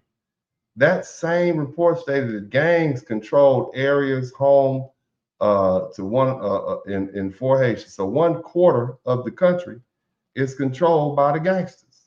You understand me? Somebody type barbecue in the chat room. Okay.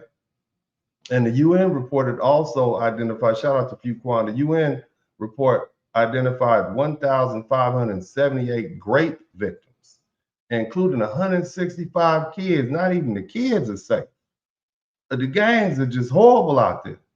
And they aren't normal. These are not normal conditions. This is a war. These are war zone conditions without even a formal declaration of war. Okay, you understand what's going on? And look here, man.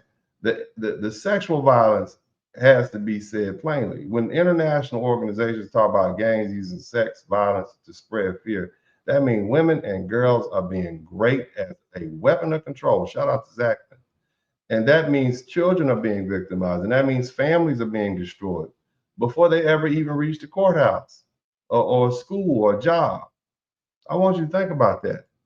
If you have 1,578 rape victims were documented in the reporting period, and all those, and a bunch of kids, you have a society that's collapsing. And we talk about kidnappings, just popping up, just disappearing. You understand?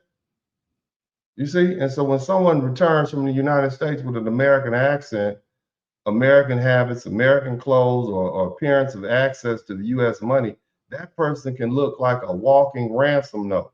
And that's why sending people back to Haiti after they've lived in the United States for 10, 15 years, some for more than a decade, at least since 2010, it's not just a deportation, it's exposure. Now, there was a February 2026 story that should haunt everybody. So on February 2nd, 2026, the Associated Press reported that the authorities in the Dominican Republic found the bodies of at least 4 decapitated Haitian women near the border with Haiti. And Dominican police said the victims were Haitians, and the investigators believe the women were killed in Haiti before their bodies were thrown into the river and carried by the current. Shout out to Pete, 6300. And later that month, Amsterdam News reported that the women were recently deported from Puerto Rico, and that the labor organizations in Puerto Rico were demanding answers. Even if a person wants to separate what the AP confirmed from what the later advocates reported, the point remains horrifying. You got 4 Haitian women who were found with their heads cut off, all right, on the border after being deported from a U.S. territory, i.e. Puerto Rico. And so let's be clear about what this means. These Haitian TPS holders aren't being sent back to a country with normal law or hospitals or streets, normal anything, no courts, no nothing, right? They're being sent back to a country with gangs, controlled territory, kidnapping, rape on a regular basis. It's you know, I mean, kidnapping is a business model, okay? So this is what they're going back to. They aren't, look, and these aren't necessarily people who've been going back and forth to Haiti. Some of them have been in the United States for the better part of the past 20 years. And Haiti received TPS on January 12, 2010. So they hadn't been back there in a long time. Some of them have kids that were born here. Some of them barely know Haiti anymore, if they know it at all. Some have no meaningful family structure left in Haiti. Some may return with American habits and expectations. You know, can you imagine that? The culture shock, you got to go back to that. You got to go back there and be picking up water from down at the creek. You understand what I'm saying? And see, this is the part people don't want to visualize. If 350,000 Haitians, that's a lot of people, or even a significant number of that number are stripped of protection, sent back to Haiti after June 25th, 2026, many of them won't be returning as ordinary citizens walking into normal life. They'll return as fresh meat. They are going to be fresh meat. And that sounds brutal, but it's the most accurate way to describe how a collapsing country dominated by gangs and failed institutions sees people coming from the United States. They won't just be returnees, they'll be targets. Okay, now imagine a plane lands in Haiti. Okay, they're processed, documented, they're released, and then what? There's no stable government waiting to reintegrate them. Maybe they stay in a hotel for a couple of days if they can afford it. There's no functioning social safety network prepared to absorb them. There's no guarantee of a job. There's no shelter. There's no medical care. There's no transportation. Many won't have family waiting for them at the airports. Some haven't lived in Haiti since 2010, 2011, and 2012. Some left after January 12, 2010 because of the earthquake. So they don't even have a home to go back to if they wanted to go back. They got kids in the United States. They have bank accounts and apartments and furniture and cars. All that, they just got to up and leave. Their clothes, their tools, entire lives. They no longer, you can't drive to Haiti in a pickup truck, okay? All of a sudden, boom, they're deported. Their property's gonna get seized in the formal legal sense, but it could be lost through eviction and abandonment and repossession, storage costs, unpaid bills. Relatives take over. Landlords simply just say, oh, well, you paid your rent, but you gone now. Now picture a young man stepping off the plane and he speaks Creole, but maybe his accent has changed. Maybe he moves differently. Maybe he dresses like somebody who's from Florida or New York or Massachusetts or New Jersey or Ohio. Maybe he pulls out a phone that looks better than the local people have. Maybe somebody hears him say he came from America. That's enough. In a country where kidnapping has become the industry, that young man can instantly become a walking ransom demand. A gang doesn't have to know he's rich. They only have to believe somebody in America might pay some money for him. Okay? And that's how extortion starts. First, it may be a fee to pass through the neighborhood. Then a demand for money just to stay alive. Then a phone call to relatives in the United States. Then threats, then beatings. Can you imagine that? Then the family is told to send money through whatever channel still works. But if the person has been deported, that family may already be financially broke. The deported person is no longer working in America. The apartment is probably gone. The paycheck is gone. The work authorization is gone. The U.S. support network is under pressure. And because formal missions and aid channels and safe movement inside Haiti are limited, even people with relatives abroad may not be able to get help into the right hands fast enough. And that's a young man. What about a young woman? Young black Haitian woman. She lands with a suitcase, a purse. She's been living in America for the past 15 years. Maybe she got there when she was 15. She's 30. You see? In a normal circumstance, she might be able to call a cousin and find a room or try to figure something out, get an Airbnb. But Haiti isn't operating under normal circumstances. Sexual violence isn't incidental there. It's part of the terror system. And when the United Nations documents over 1,500 rapes, including children, between January 2025 and 2026, that wasn't a full universe of the victims. That was the documented number. So in a country where gangs control territory and victims have no safe police station, there's nowhere to go. There's nowhere to run. There's nowhere to hide. So a returned woman with an American connection, she's going to face extortion, coercion, sexual assault, forced protection, or threats against any family member that she still might have in Haiti. I'm not fear-mongering. That's not what I'm doing. That's what gang control does to women's bodies when the state loses the streets. Now picture an older person, an older man. He worked his whole past 15 years. He worked in a nursing home, a warehouse, a farm, a kitchen, a hotel, or a church. Probably paid taxes. Maybe he sent money back to Haiti for years. He returned to a country where you got a bunch of young men controlling the movement of food, fuel, roads, and neighborhood. He may need medication. Might have a heart condition, might have blood pressure issue. He might need insulin, some basic medical care. But Haiti's health system is unstable, and the hospitals have been attacked or shut down, and even reaching care can require passing through dangerous territory. So for an older person, deportation might just look like an execution. It's just basically a slow death from exposure, hunger, and untreated illness. You see? And then you got to add the regional reality. The Dominicans don't want them. It's nowhere to go. The Dominican Republic has already shown that it is not trying to absorb Haiti's crisis. In October 2nd, 2024, the Dominican president announced a plan to deport 10,000 Haitians per week. He trying to beat Trump. 10,000 a week. And so by April 1st, 2025, Dominican Migration Authority said that they had deported 180,000 Haitians in 6 months.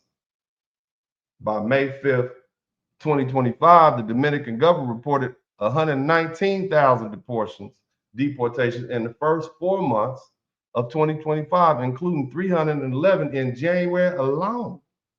And then in February 2025, 226,659. In March 2020,000, about 29,000. In April 2025, another 32,000. So not only do you have the Americans, Haitians being sent back, or American, you also got Haitians from the DR coming back. But all together, the Dominicans have sent home 270,000. In other words, the Dominican Republic isn't quietly absorbing displaced Haitians, it's pushing back.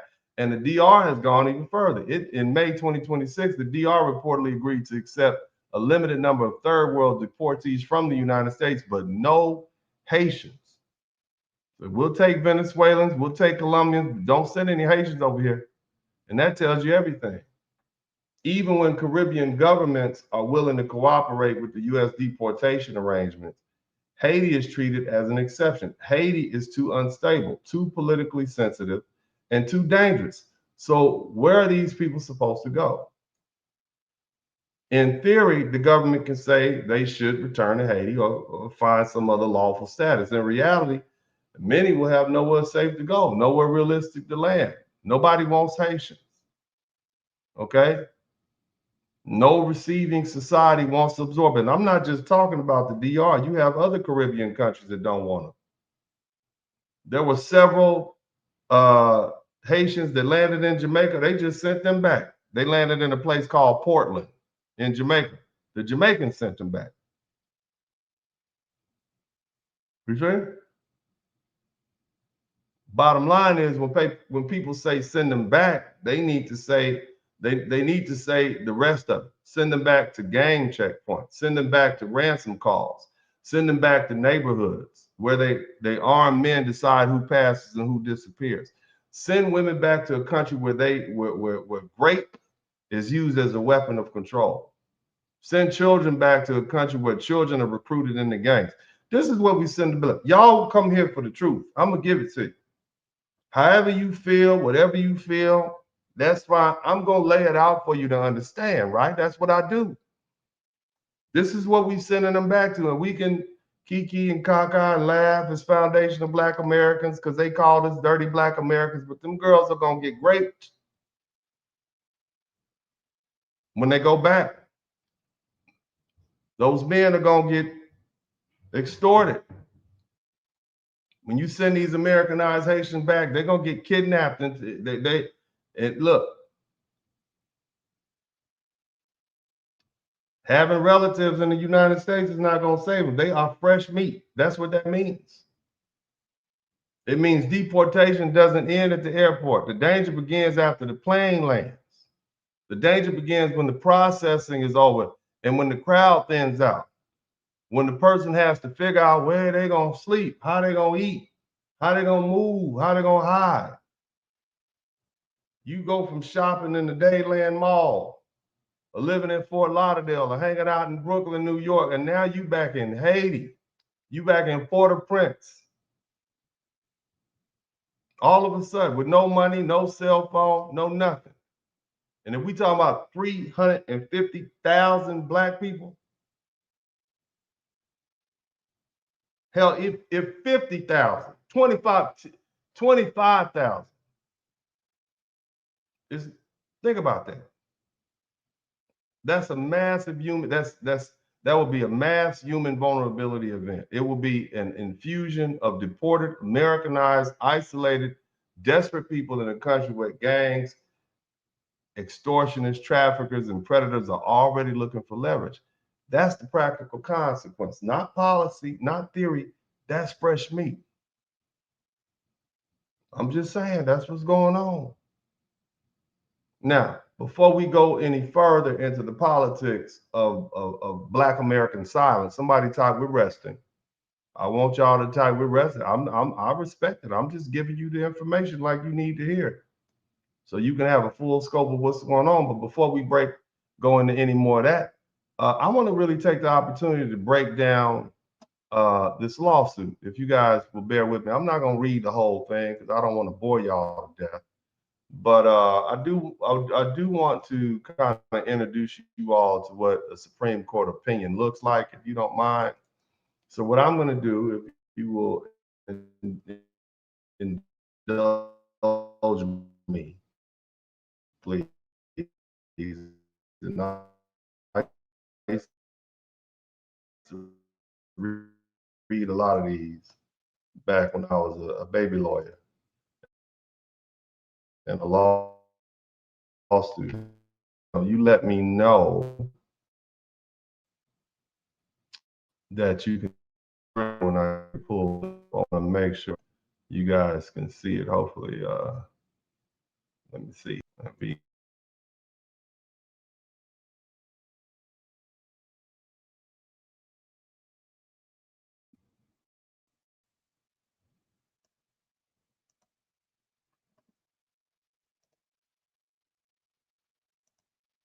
I want you all to see this Supreme Court ruling. All right, let me know if you guys can see that. It should be on the screen. See that? The Supreme Court of the United States, October term.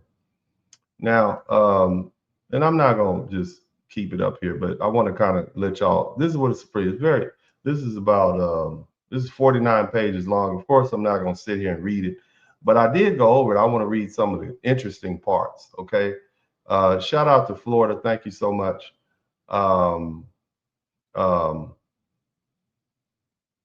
And I'm gonna read what I think are interesting parts, and hopefully, if I do my job, it'll be interesting to you. Now, the case is, can y'all see that? By the way, can you see the Supreme? The case is Mullen v. Doe, and it was decided basically last Friday, June 25th, 2026, and it actually is two cases. Okay. Consolidated together, which means the court said, hey, these are similar issues, so we're just going to put them together. That's consolidated. And one involved Syrian TPS holders and the other involved Haitian TPS holders. But since most of y'all don't know where Syria is on the map, I'm not going to even bother telling you about that one, but it's over there. We'll just say it's over there in Arab people land. Okay, it's over there by Israel. We don't need to talk about it. Y'all don't know. Y'all know what Haiti is. That's the place kind of by Jamaica, but not really, that y'all fly over. But anyway, let's get back to it. So we're not going to too much deal with the Syrians, but but the Haitians, right? The Haitian TPS holder. And the basic question was whether the federal courts could stop the government from ending temporary, in other words, stop Trump from ending temporary protected status, or TPS, for these Syrians and Haitians, and while the lawsuits continue. And the Supreme Court said, no, no, you can't. And they ruled 6-3. There are 9 Supreme Court justices. 6 of them said no, 3 of them said yes. And then you had Justice Alito writing for the majority, in other words, the winners, and Justice Kagan writing for the dissent. And she was joined by Justice Sotomayor and Justice Ketanji Jackson.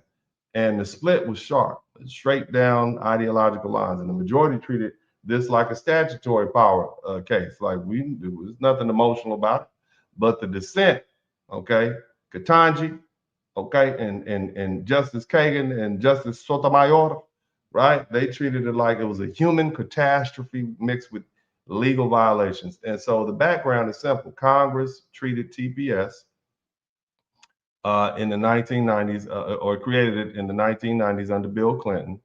It was a humanitarian relief for people who couldn't safely return to their countries because of, extraordinary conditions like natural disasters. And Haiti received TPS in 2010.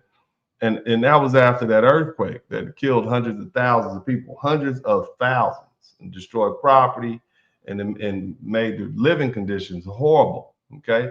And Syria got theirs in 2012 because there was a crazy man named Assad, and he was doing crazy things and just killing civilians. But the key phrase is the majority opinion is the temporary is this is what they said, temporary. The court stressed that TPS was created as a temporary program. And to me, they're yelling at the minority like, hey, fool, temporary means not forever. Okay. And this is lawyers talking to each other, explaining it to each other, but justice, but anyway, even though in practice it often lasted for decades, it was still temporary. So Justice Alito pointed out that Haiti's TPS designation had effectively allowed Haitian TPS holders to keep that status for 16 years. And that matters because the majority's basic posture was that this program may have become long-term in real life, but Congress still wrote it as a temporary relief. In other words, hey, they've been here. I guess they thought, well, they've been here so long, we might as well give them a path to citizenship. And the majority said, no, temporary means temporary. Whether you're here for 16 months or 16 years, you gotta go. Shout out to Atamara. Thank you so much. Now, this matters because, again, the majority posture was the program may have become long-term, but it was supposed to be temporary. So how did this case get to the Supreme Court? Well, the Department of Homeland Security, somebody type ICE in the chat room, announced that Syria's TPS was going to be terminated, and 7 Syrian nationals immediately filed suit in federal court in New York. Very friendly venue for them, because very friendly, liberal type state. Then the government announced that Haiti's TPS was about to be terminated, and 5 Haitian nationals sued in the federal court in Washington, D.C., another very friendly venue. Okay, this is liberal town, right? Liberal places. And so those lower courts granted the relief. Of course, that's what they're going to do. That's how the politics are played. Liberal judges, Republican judges, conservative, different. You kind of already know how it's going to go. The bottom line is the lower courts granted the TPS, or granted the relief, meaning they stopped the terminations, from taking place or taking effect, I should say. And while the litigation continues, in other words, y'all keep this going until the case is resolved. Hopefully Trump won't be in office and we'll get another Democrat in there, but it didn't work like that, right? So the Second Circuit DC court refused to give the government a stay. So the government went straight to the Supreme Court and asked the court to step in before the normal appellate process finished.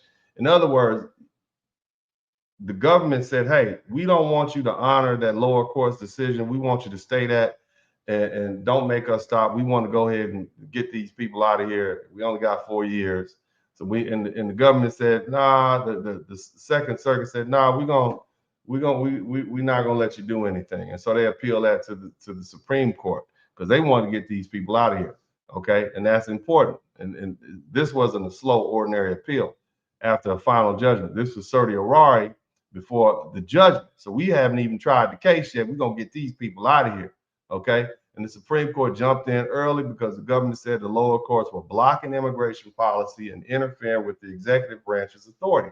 And the majority of the Supreme Court said, yeah, that's what they're doing. We see it, right? And they said TPS statute plainly prohibits the non-constitutional claims. Okay, the statute says there's no judicial review. Basically said you can't tell the president what to do. It says it right there in the statute, right? Any determination by the Secretary of Homeland Security with respect to the designation, termination, or extension of TPS for a foreign state. Now, I want y'all to understand something. Executive, legislative, judicial.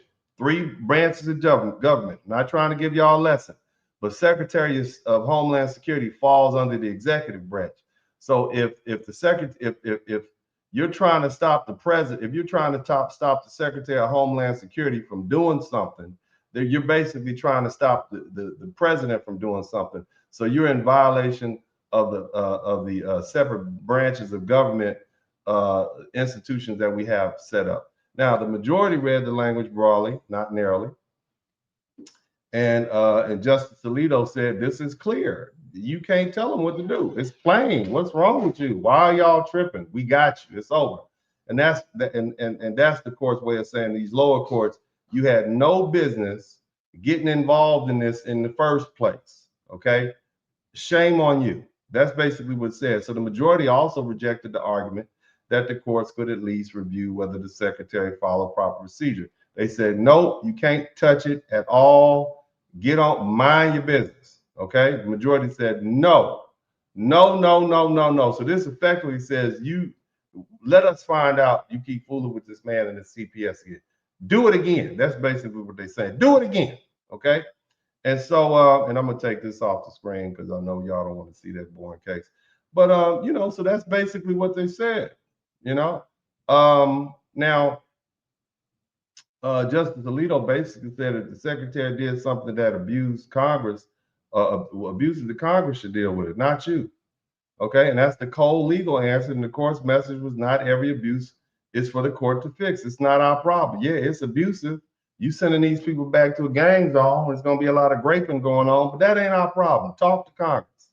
Okay, and then the court turned to the race claim involving Haiti, and the Haitian plaintiffs argued that the termination of Haiti's TPS was motivated by race, and the majority assumed without even deciding that stronger Arlington Heights equal protection standard applied. But even under the standard, the majority said the claim was unlikely to succeed. Why? Because Justice Alito said none of the cited statements by President Trump or Secretary Nolan was racial. That's what they said. Okay. Now let's talk about the dissent. Okay. Well, let me say this. Justice Alito also made the point that cuts directly against the Haitian plaintiffs. He said that the administration had terminated every TPS designation, not just for Haitian. And that came up for review 13 and it covered. That was East Asia, Central Asia, Middle East, Africa, Central America, South America, and the Caribbean. And the majority used that as an evidence that the policy wasn't just targeting Haitians or anti-Black. We getting all these people, all these dark brown people and Black people are getting out of here. You see what I'm saying? Now, of course, the 3 dissenting justices Justice Kagan dissent is where the fire is. She starts by saying that for more than a decade, the government allowed Haitian and Syrian nationals to live and work in the United States because their countries were too jacked up to return. And then she says the court is now undoing that preliminary relief and forcing the terminations. That's going to take effect immediately. So they gone, okay? One of the strongest lines she said is she says the plaintiffs are entitled to remain while the cases go forward. And she dissents from the court's decision that they should be put on the next plane. You see what I'm saying? She basically said they may be put on the next plane. That's some strong language. And that's about as close as a Supreme Court justice gets to saying this court's sending people into danger. Kagan also goes directly at the majority statutory reading, and she says that the majority said the word determination includes the whole chain of events leading up to the final TPS decision. And I know this is boring, but I think it's important. Okay. Now Kagan, she said she called that reading not just broad, but strange. They are shooting barbs at each other. I know y'all don't understand this, but this is tough stuff they talking at each other. Okay. She even mocked the majority's logic when one word she said, voila, right? That's the Supreme Court sarcasm. That's the justice saying the majority just magically expanded the statute to make plaintiffs lose. You know, so she came with it. She also quoted statements about Haitians. And then when she said, y'all said there's no race involved, y'all haven't heard the president said anything racist. And she said the evidence of racial motivation was plain to see. She pointed out the majority wouldn't even repeat the statements from Trump, from President Trump when she did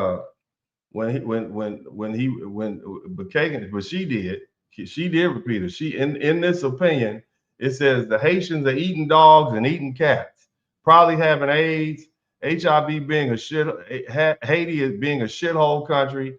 Haitians are poisoning the blood of the country. And this is what she said, and they're going to be reading this 100 years from now, right? And then she said the references to filth and disease and primitiveness were shot through with racial stereotypes and tropes. This is what she said. Y'all say ain't no racism, right? That's pretty racist to me. That's what she said, the Supreme Court justice. Not me saying, I'm just reading what it said. And that's some very strong judicial language. And Kagan wasn't just disagreeing. She was accusing the majority of sanitizing the record, hiding stuff, lying. And she said judges aren't required to be naive. Okay, we don't have to be stupid, right? And her point was simple. Haitians are black, Norwegians and Swedes are not. So when the president contrasts Haiti with Norway and Sweden and talks about Haitians with language of filth and disease and blood and poisoning, Kagan says you don't need to pretend you can't see racial message. It's right there. Okay, so I thought that was pretty strong language. That was some pretty strong language, but that's drama. I know y'all don't get it, but it means a lot to me. That's some Supreme Court drama. Okay, the dissent spoke in the language of uprooted lives and danger and families left behind and race-based tent. And that's the drama of this case. The majority said Congress wrote it in the statute. This is what it says. It gives the secretary enormous power. We're good. It's none of our business. That's basically what they said. Okay. And in the meanwhile, you got the three justices on the dissent saying the secretary likely violated the statute of race and likely infected the Haitian decision. And the court is allowing hundreds of thousands of people to be thrown out the country. You know, and that's the split. And that's why this ruling mattered before we even get to the question of why Black America is so quiet. So they going home. They about to go home. They gonna get up out of here. But the far-reaching effects of this ruling is not theoretical. You know, that Supreme Court ruling is practically speaking, it means more than 350,000 Haitians, Black people, who've been living and working in the United States under TPS are now vulnerable. They've lost their protection. They're losing work authorizations and being placed in removal proceedings immediately. And because of that Cuban news anchor, They know where they are now. He went right there and showed them where they are. Okay. But I want you to understand the math in real life. Okay. Okay. If we talk about 350,000 Haitians, we're not talking about just individuals floating around America. We're talking about households. We're talking about families being torn apart. We talk about more apartments being empty, mortgages, leases going unpaid, churches emptying out. Your kids' friends, schools, daycares, businesses. This is what we're talking about. Okay? So let me throw some numbers. The Migration Policy Institute has reported that Haitian households in the United States have an average of about a house size of about 2.9 people. In other words, 3 people in the house, right? So if you simply divide 350,000 Haitians, 350,000 Haitian TPS holders by average, the average household size is 2.9, then you're looking at roughly 120,000 homes. 120,000 families are gonna have a bad Christmas or whatever holiday, whatever voodoo holiday. I don't know if y'all Christian or not, but whatever it is, the 120,000 families are gonna lose a family member. That's basically what they're saying. Okay, and that's on the low end. You understand? And this means enforcement comes. It does not just remove people. It empties beds. It empties apartments, it empties leases, furniture left behind, children confused, where my daddy at, where my mom at, what happened to grandma, landlords with vacancies, church members disappearing. You will not have the minutes read this week because, Miss Francis got sent home. Employers left without workers. Children getting left at school because the parents got disappeared. Elderly people, nobody come there to change their bedpan. They just pissing on themselves all day down in Florida. You know that's why people move to Florida to retire. That's why they got a bunch of old people in Florida. Okay, but leaves the neighborhoods, businesses closed, unpaid rent. Okay, and that's a real visual. Shout out to Black Sand. That's it. That's not a legal theory. That's policy. You see, I want y'all to picture this. Black bodies in handcuffs. And just so you can understand what's going on. In 1808, there's about 400,000 Black people in the United States who were enslaved. They talk about sending 350,000 Black people back to Haiti. That's the type of numbers we talk about. So as a practical matter, enforcement won't happen in the abstract. ICE doesn't raid ideas. ICE raids neighborhoods. ICE raids workplaces. ICE raids homes. ICE raids restaurants and construction sites, churches. So when the federal government moves aggressively after, basically immediately, we already know what this is going to look like. It'll look like ICE hitting Haitian neighborhoods hard. It looks like ICE hitting Black-owned Haitian businesses being targeted. And we talk about places like Florida, New York, Massachusetts, New Jersey, Ohio, Georgia, and other states being watched and entered and surrounded and disrupted. It'll look like Black people being placed in handcuffs and hauled away by the government. And yes, they are Haitian. We agree, right? We agree that they are Haitian. They are not foundational Black Americans. We can agree to that, right? Right? We don't like them, right? But they still are Black. They are still Black. And we're going to have to see that, aren't we? We're going to have to look at it. Might not like it. Might not like them because they did call us dirty Black Americans, right? They did do that. They did pick a fight with the wrong one. Okay, because we are not really trying to we ain't really trying to help them. But we are going to see a lot of Black bodies in handcuffs and hauled off by the government. Okay? They're still descendants of people who endured the same transatlantic slave trade and colonialism and plantation violence and racial hierarchy and anti-Black exploitation. Shout out to Sonia Mack. Haiti's history isn't outside the black story. Haiti is one of the most important Black stories in history of the modern world. You understand? Haiti defeated slavery. Haiti humiliated European empire. This set a chain of events which led to where we are, or helped at minimum. Okay? Be mindful of that.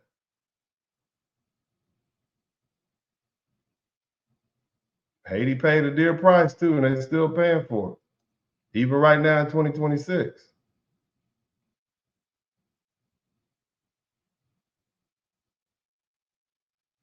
We're gonna watch Black people from Haiti get dragged out of American life and sent back into one of the most dangerous environments in the Western Hemisphere. And that's what makes the silence, the foundation of Black Americans, striking to most people, even to us.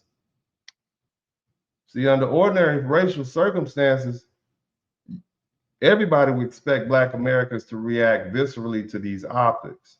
You would expect Black Americans to see federal agents arresting Black mothers and Black fathers and Black children and Black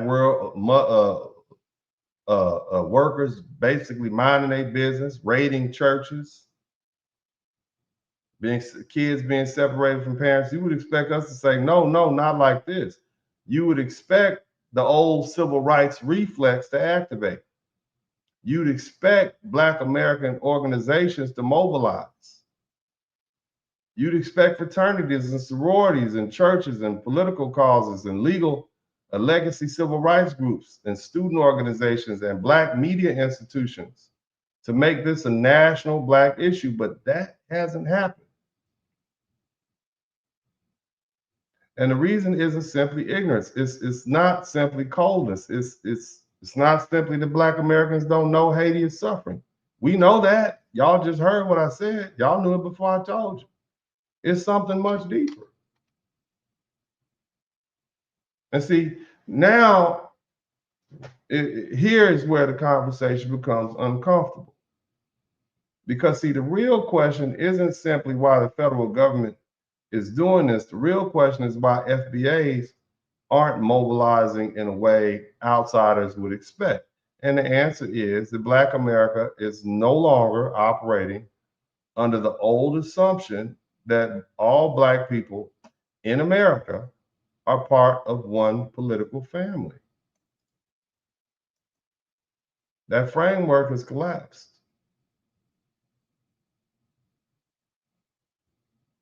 It's gone. Foundational Black Americans have increasingly separated ourselves from the broad category of African American. And I think that people are just now coming to terms with that. And it's been a long time coming. But this is what it looks like up close and personal.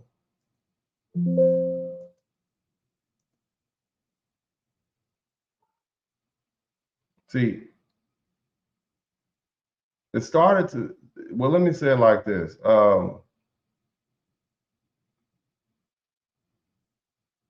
That term is too imprecise, African American.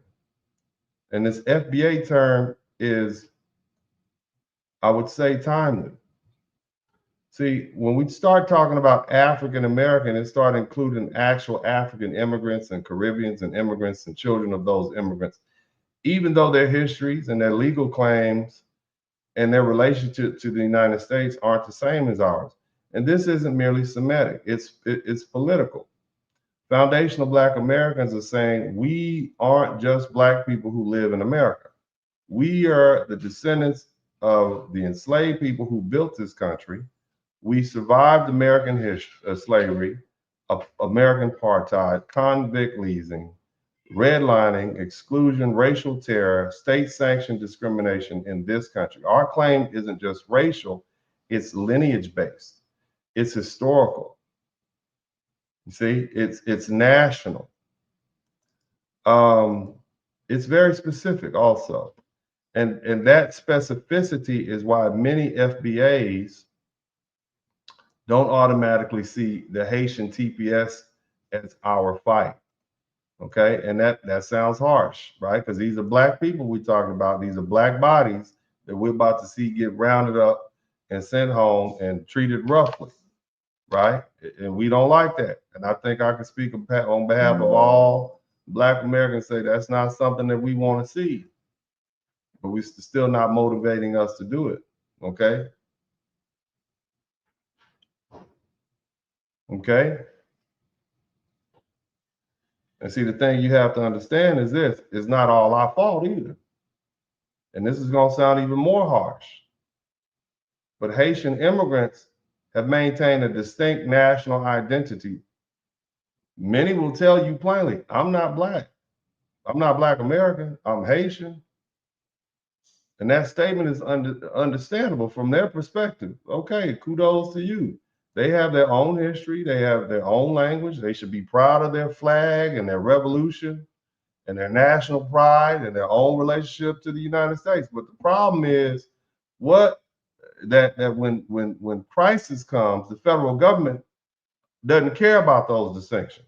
To ICE, to the police, to the employers, to the immigration agents, and to many white Americans watching from a distance, a Haitian body in handcuffs is still a black body in handcuffs.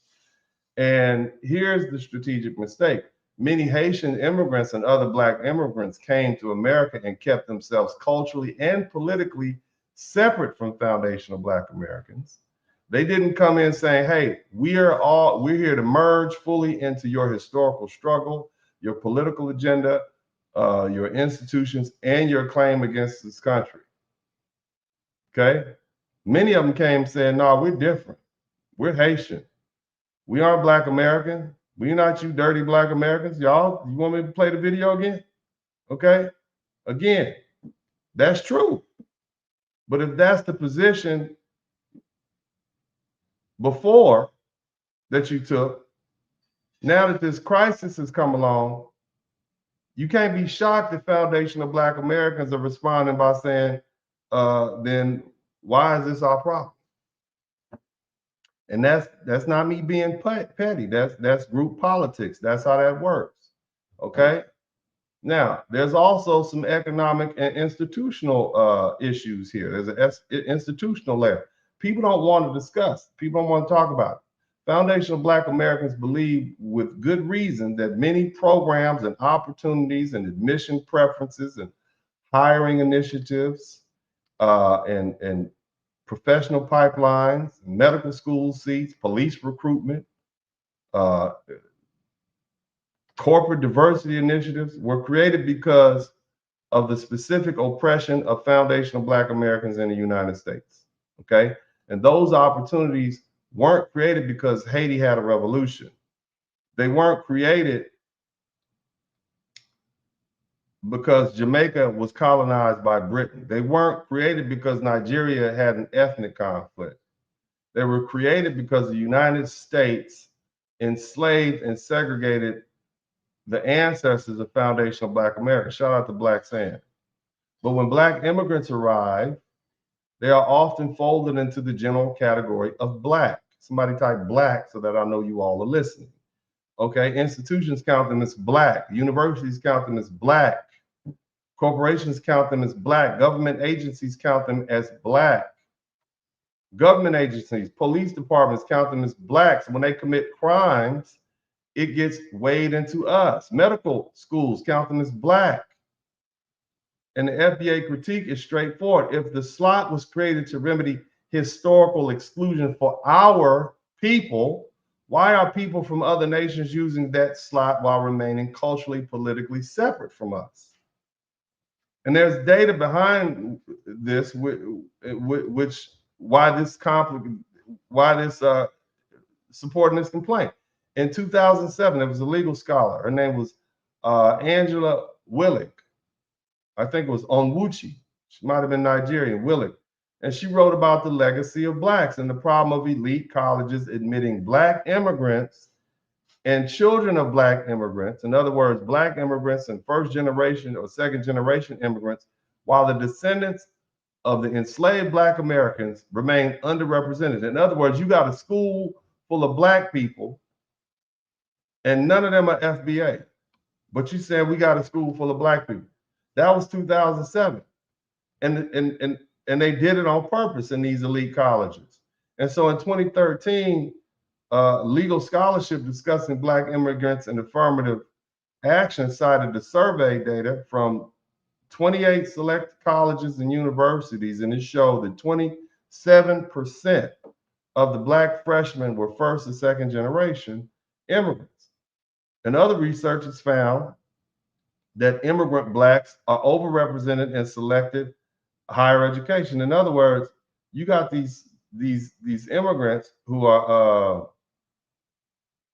basically coming and taking our spots and getting counted as black. Shout out to Fuquan.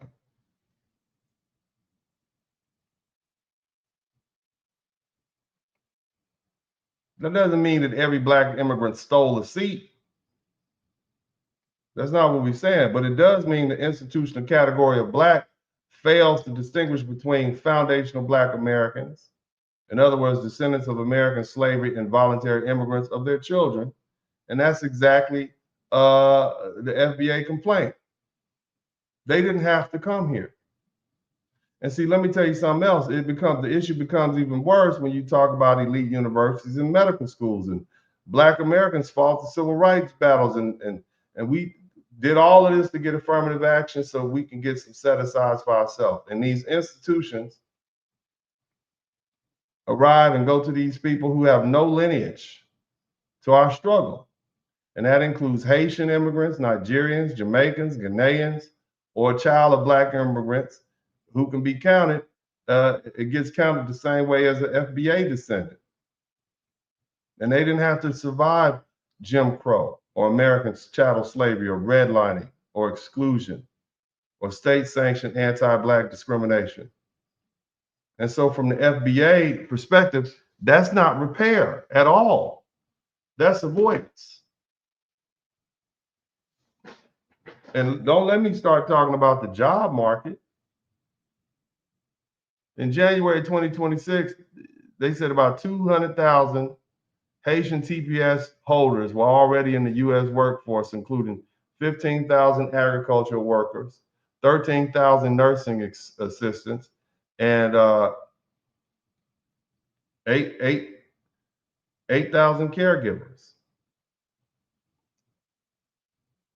And see, the mainstream immigration argument is always these workers are essential and these are jobs Americans won't do. But my response, and most black Americans' response is, black Americans will do those jobs. Most Americans will do those jobs. Black teenagers can cut grass. Black teenagers can bag groceries. They can stock shelves. They can work summer jobs. They can clean bathrooms. They can work in hospitals. They can work in nursing homes. They do all kinds of labor people now pretend Americans are too good to perform. The real issue isn't whether black Americans will work. The real issue is the wages and the conditions and the dignity and the scheduling, and whether employers want a labor force that can be underpaid or overworked and replaced without political consequences. That's what it really is. That's whether they do jobs Americans won't do. Line becomes insulting. It's often a polite way of saying employers found workers willing to or desperate enough to accept wages and conditions. Americans will say, oh no, we're gonna reject that. You got to do better. And black Americans aren't allergic to labor. That's what we've been doing. Our ancestors performed the hardest labor in this country for free. Our grandparents and our parents did domestic work and agricultural work and farm work and sanitation work. and railroad work and hospital work and service work. The question is whether the labor will be paid fairly. You pay us enough, we'll clean toilets, but you can get away with paying those immigrants far less and treated with less dignity. So if the answer is no, then the presence of immigrant labor can become a pressure valve that allows employers to avoid raising wages enough to attract local workers. And there's research supporting the concern that immigration can hurt Black workers in specific markets. There was a research paper that came out in 2006 by the National Bureau of Economic Research. It found a 10% of immigrant, that found that a 10% immigrant-induced increase in a particular skill group reduced Black wages by 4%. And it lowered Black employment by 3.5%. And it increased Black institutionalization by almost 4%. In other words, we go to jail more when more immigrants show up. Think about that. Direct effect on us.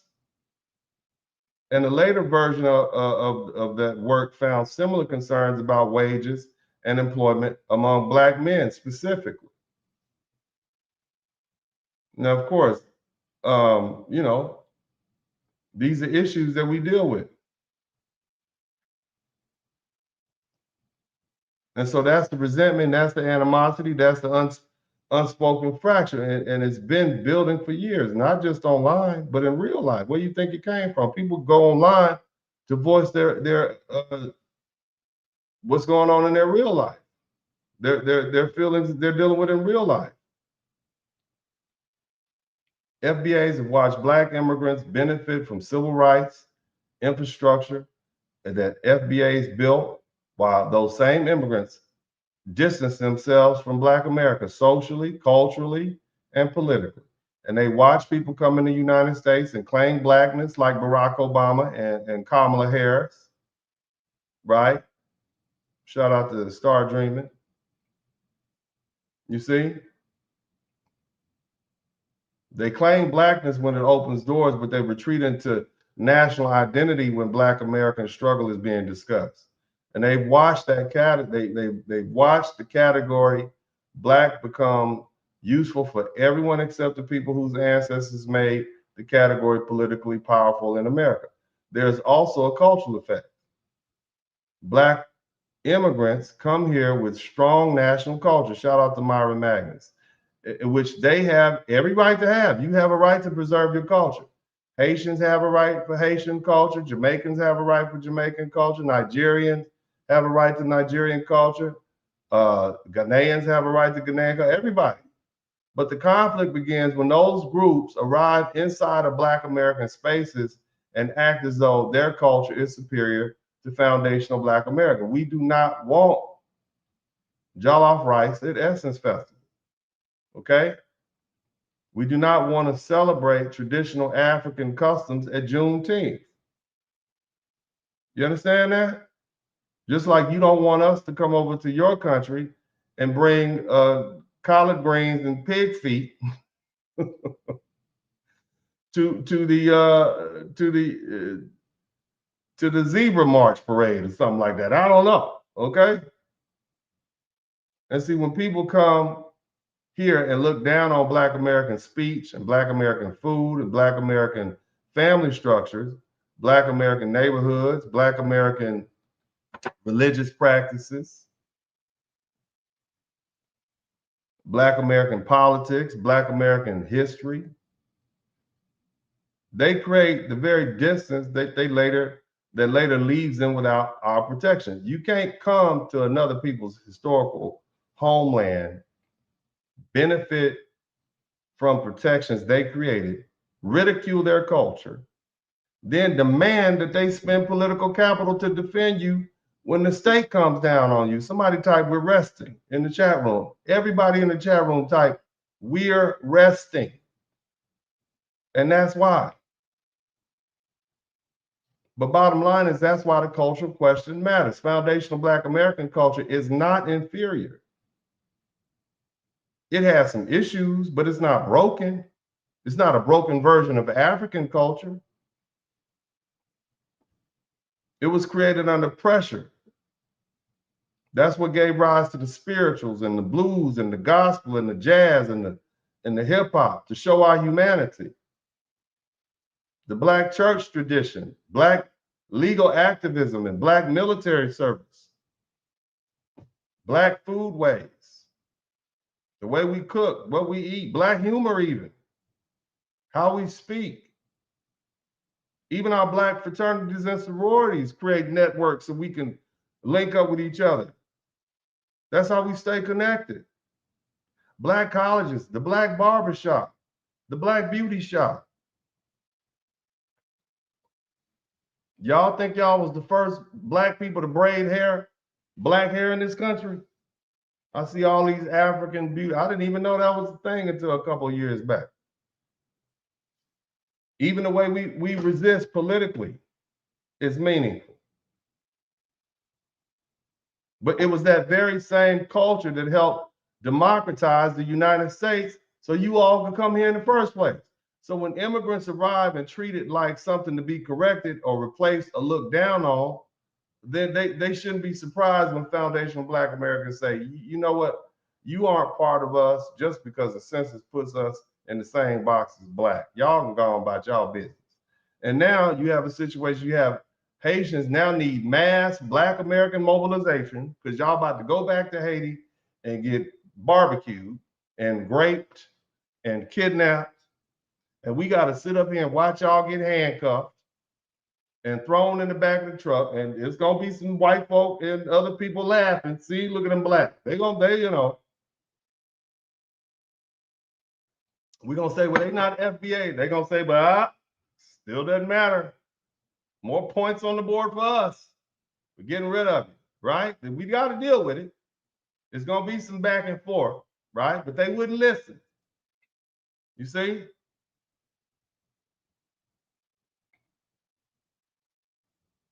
So now you need Black Americans to mobilize. And the question many foundational Black Americans are quietly asking, what exactly is a reciprocal obligation? Y'all don't even like us. How have Haitians as a group advanced the specific political position of foundational Black Americans? I'm not talking about your friend. I'm not talking about your girlfriend, your homie from college. I'm not talking about that. How have they strengthened the reparations claim? Because when I look up, I get a lot of them saying that we don't deserve reparations. That's what I see. Many immigrants say that. How have they protected foundational Black American institutions? How have they defended the distinction between lineage-based Black Americans and voluntary Black immigrants? How have they helped preserve opportunities intended to repair the damage done to enslaved foundational Black Americans and our descendants in the United States? See, that doesn't mean there are no personal relationships. I'm not saying that. I know you have friends, you got marriages, you have alliances. I'm not talking about that. I'm sure it's Haitian people that you love. That's not what I'm talking about. That's not what I'm talking about. And don't confuse that with group politics. On this page, what I'm talking about is not my personal relationships or friendships or people I've come across, even some of my followers. I'm talking about group to group politics. What have you done for us as a group? What has your group done for our group? You see? Again, group politics doesn't operate on sentimental exceptions. Group politics asks what one group has done for another on scale. So the brutal question is, how do foundational Black Americans benefit as a group from Haitians remaining in the United States? What do we get out of it? Why should we mobilize? And see, that's the question most people are too afraid to ask out loud. Now, how does an employer benefit? Not how does a hospital benefit? Not how does a nursing home or restaurant or a local economy benefit, or how does a politician? That's not what we're asking. The question is, how do foundational Black Americans as a collective benefit? How does it help us that you remain here? Because you haven't demonstrated you want to do anything with us. You don't even like us. You haven't helped us build power. You haven't helped us secure reparations. You haven't helped us protect our institutions, increase ownership, reduce poverty. You haven't helped improve our schools. You haven't helped us gain political leverage. Look to most of us like all you did was come use us. See? That's what it looks like. Now, I get it. Some of you all would say, well, the pro-immigration position is, well, Haitians, TPS holders help contribute to the economy. That might be true. Okay, that might be true.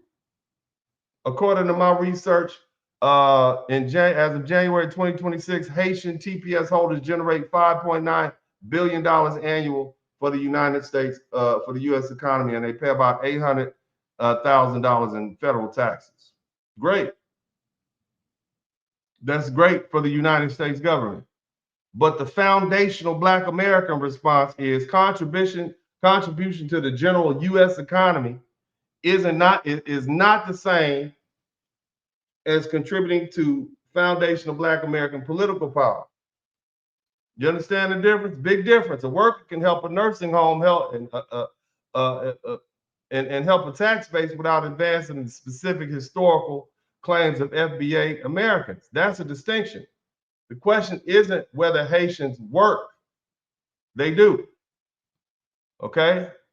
The question isn't whether Haitians, whether Haiti is dangerous. It is.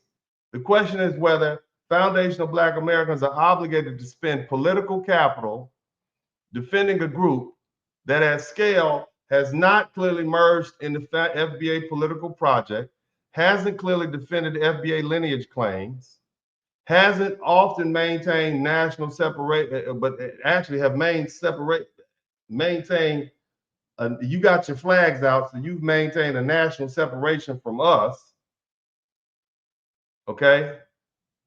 All the while using this broad blackness whenever it provides access for you. So you're just using us. And see that what have you done for us lately? You see? And when you begin to contemplate that, you could understand the silence. Because see, here's what's going on. Black folk, Black Americans are tired. We're tired of being treated like an emergency moral infantry for every Black population in crisis. You only call us when you need us. You see? And in the meantime, our claims are diluted or mocked or replaced by some broader multicultural language. We tired of being told to show up because we're Black. We all Black. On top of that, you got a bunch of people saying stuff like FBA is not real. You don't have a lineage. Y'all can whip y'all flags out, but we can't have our own identity. Jamaicans have an identity. Nigerians have an identity. People from the Congo, Somalia, Ethiopia, all y'all have an identity, but we can't have one. Something wrong with that. We're tired of being asked to defend people who may not identify with us until federal power comes knocking at the door. And that's why this moment is revealing. See, this isn't just an immigration story, it's a Black political realignment story. Haitians are going to soon discover what America is really about. You're going to learn that the only Black population with enough historical infrastructure and moral authority and institutional power to do anything about what's going on with you all is us. That's it.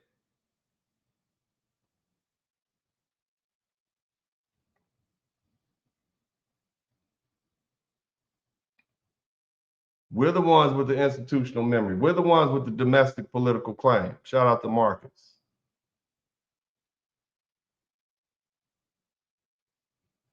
We're the only ones that can stand between you and the state. But because of years of distance and resentment, and y'all talking slick, somebody type talking slick, and competition and no reciprocity, many foundational Black Americans are simply like, nah, we're not about to move for you. We're going to watch. We may sympathize in privately. I'm going to sympathize. I don't want to see black bodies in handcuffs. I hate it for you. I'm going to feel real bad. But you don't have enough foundational black Americans that want to organize for you and march. They're not going to put their body, black Americans are not going to put their bodies online for Haitian communities and put ourselves between ICE and you. We ain't trying to get sent to Port-au-Prince, okay? We're not. All right? And you all have not given us a reason to do that. They're not going to spend political capital and money to save a group of people that never fully merged in with us in the first place. And y'all been talking stuff. That's the hard truth. That's what happens when you're a bad guest. And I know it sounds cold. I laid out the facts. It is cold-blooded. But it isn't random coldness. It's coldness produced by political exhaustion. It's coldness produced by being asked to carry everyone else's racial burden while no one carries ours. It's the coldness produced by watching your own lineage-based claim be blurred into a generic black immigrant category that benefits everyone and it repairs almost nothing for the people whose ancestors were enslaved here. So when the raids come, you might type ICE in the chat room. If they come, the cameras may show black people in handcuffs. The world is going to see black America. The world may see people suffering. You see?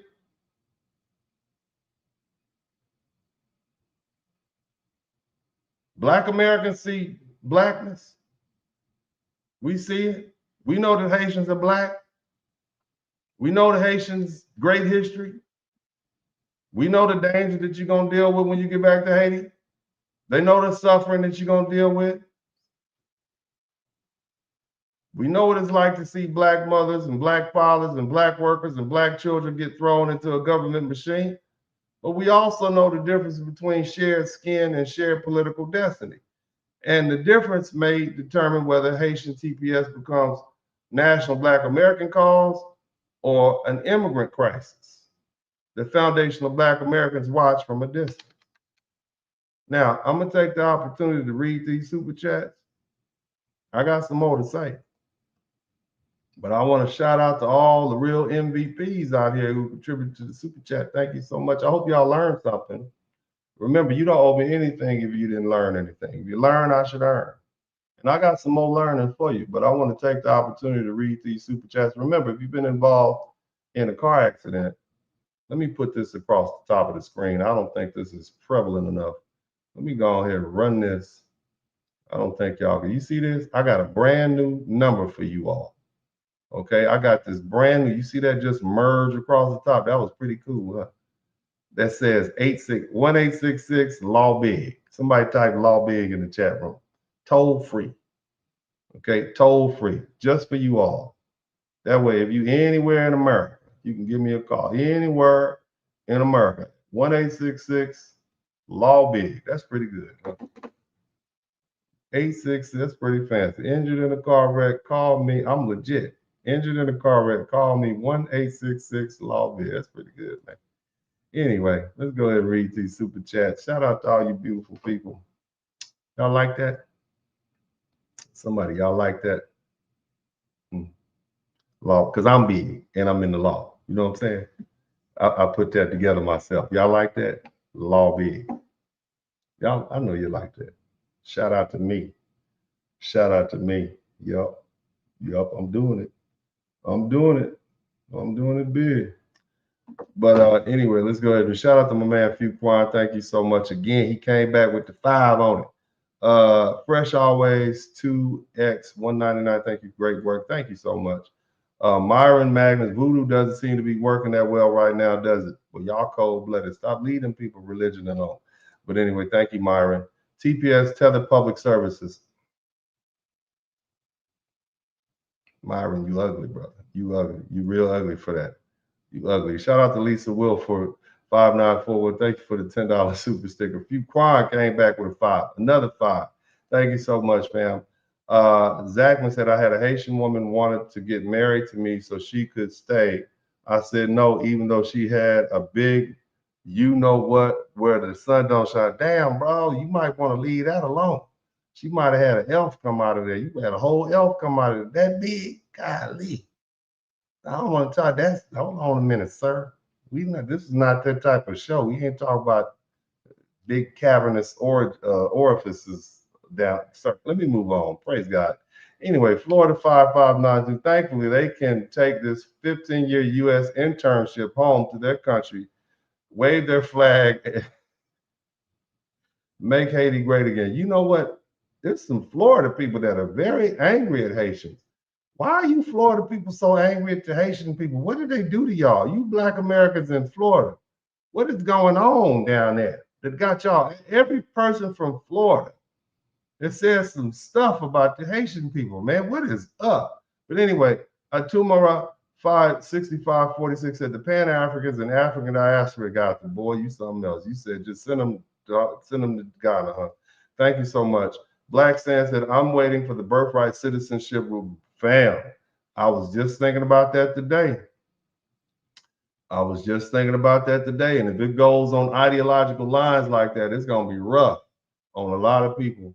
But thank you so much. Tech King 9343, good looking out. Thank you for the 199. Black Sand, it's boring, but the information is key for us.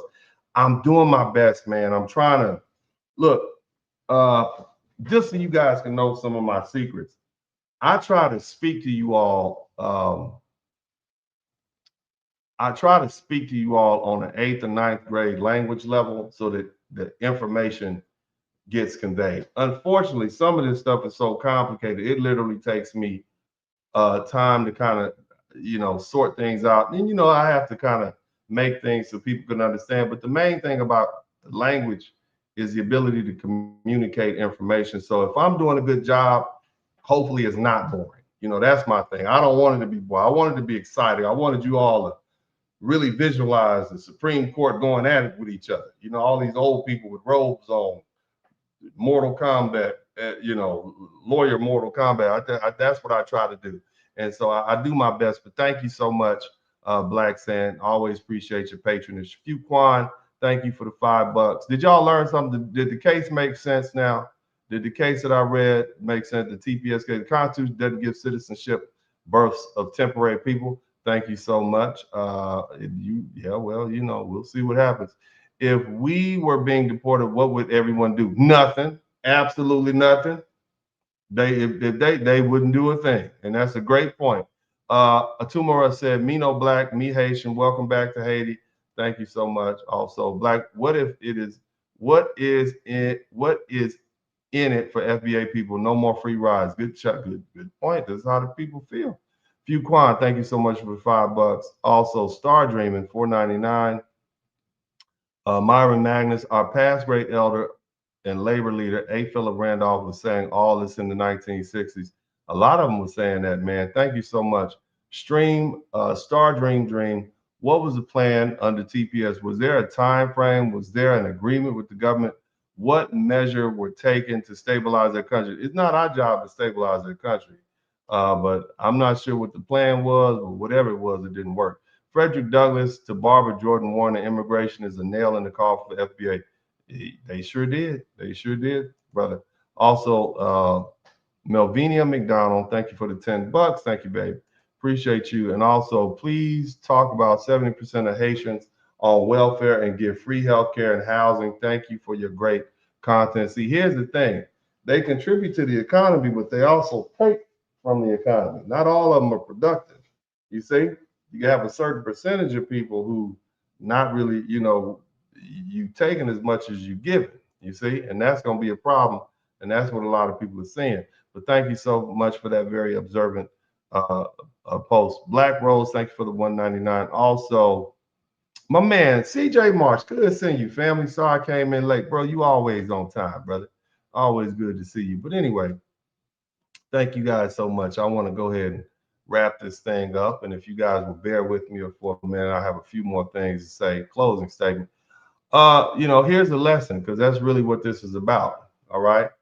If Haitians wanted Black American protection in 2026, especially after this Supreme Court ruling, the Mullen v. Doe that I read, that cleared the way for Trump to terminate TPS, they should have had understood Black American history before they needed Black American power. You see, they should have studied who we are. They should have learned how this country really works. They should have understood that Black Americans aren't just another Black ethnic group living in the United States. We're not immigrants. We're not guests. We aren't recent additions to the American story. We're Americans in the deepest historical sense. We're here before the United States Constitution was ratified in 1788. We were here before the White House was completed in 1800. Matter of fact, we built the White House. Our labor did that. Benjamin Banneker laid out Washington, D.C., how it would be constructed. We were here before the United States had fully developed a national institution people now take for granted.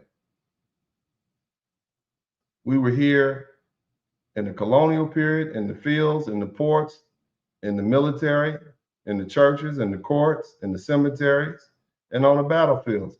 And if Haitians or any other Black immigrant group wanted the full protection of the foundation of Black America, they should have come here with humility instead of all this contempt. They should have believed the hype. They should have repeated the stereotype. They shouldn't have done that.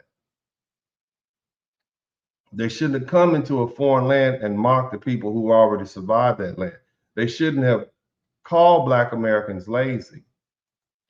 They shouldn't have called us uncultured. They definitely shouldn't have called us dirty or broken or backward or inferior. They shouldn't have separated themselves socially, culturally, and politically from Black Americans, and then turn around and expect Black Americans to appear on command when the federal government turned on them. And that's not how group politics works. That's not how historical trust works. That's not how protection works. The first thing they should have done was research the people they were walking among.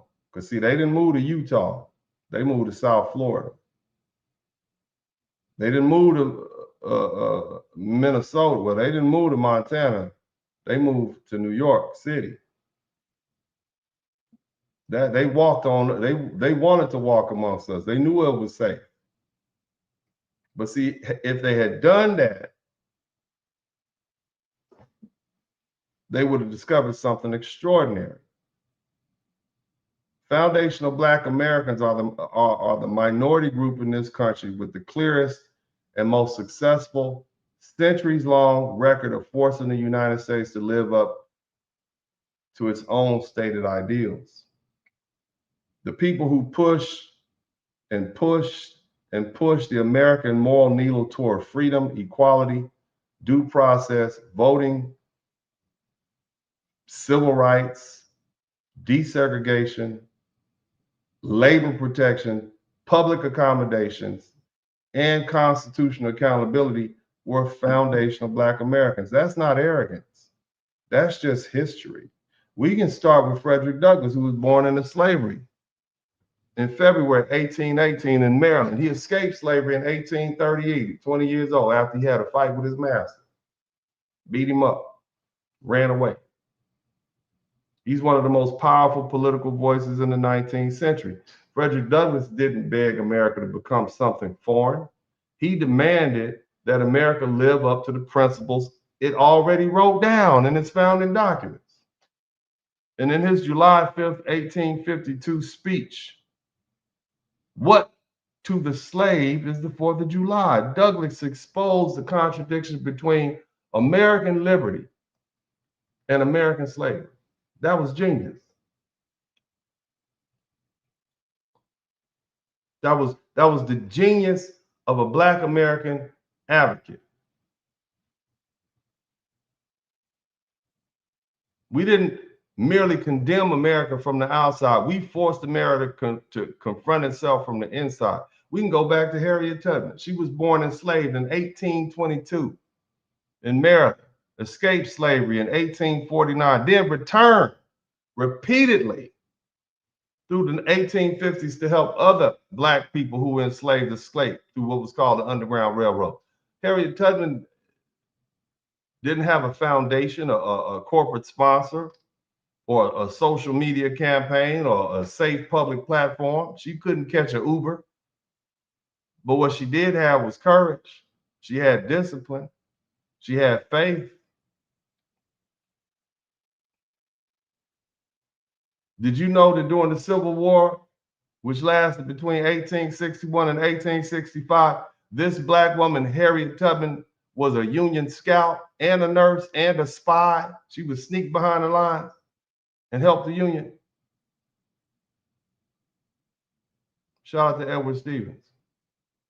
I mean, she was actively in the fight. In 1863, she helped guide what was called the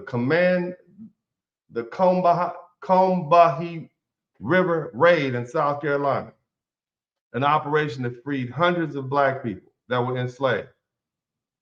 That's Black American moral action. That's not theory. That's not slogan. That's not borrowed revolutionary language. That's that action. And you can go even back further to the founding era. Crispus Attucks, a man of African and Native American ancestry, was killed on March 5th, 1770, during the Boston Massacre. This man is remembered as the first person to die in that conflict that led to the American Revolution. That was a black man, a very American black man. Then you have another, Prince Hall, born in 1735 and active in Boston during the Revolutionary period. He became a major black abolitionist and organizer. A black woman, Phyllis Wheatley, was born in 1753 and brought to Boston as an enslaved child. She published poems of various subjects and religious and more. In 1773, becoming one of the first published black poets in America and directly challenging the lie of black intellectual inferiority. These people weren't immigrants wandering into an already finished America. They were present while America was being formed. We've been here. Somebody type "been here." And here's another one you probably never heard. Peter Salem. Do you all know what he is? Were you here for that lecture? When I talk about America's black founding fathers, Peter Salem, born in 1750 in Massachusetts, fought at Lexington and Concord on April 19, 1775, and later fought at the Battle of Bunker Hill on June 17, 1775. Salem Poor, born 1747, also fought at Bunker Hill, and these men did some amazing things. Peter Salem is credited with killing the general on the other side for the British, which basically helped bring the war to an end, helped win that battle. And Salem Poor, as I said, born around 1747, he also fought at Bunker Hill, and on June 1777, he was praised by multiple white officers. They made a big deal about how well he fought. And in December 1775, they literally got together and they signed a petition for his bravery, with those officers saying he behaved like an experienced officer and an excellent soldier. That was revolutionary for that type of time period. This is what we've been doing. Said we've been here. Somebody type "been here." We've been here. Another man, Cuff Whitmore, born in 1759, he stood with Massachusetts militia forces at Lexington and Concord and Bunker Hill in 1775. This is another black man fighting in the Revolutionary War. You understand me? Right there in Lexington, as we come up on our 250-year anniversary of the founding of this country, black men were right there. Black women were right there. There's another one, Barzelia Lew, born in 1743. He served as a fighter and a soldier during the Revolutionary War and fought at Bunker Hill. Let me explain what that means. That means he was out there playing and fighting and they're always targeting them. They were shooting at him while he was playing his little flute. And he had to play it because this is how a battlefield is busy and loud. So you play that FIFA so that the troops know which way where to move. You know how brave you got to be. You are literally you're the communications. Okay, and that's the first part. They want to shoot the big guns and the communication. And so he was always a target.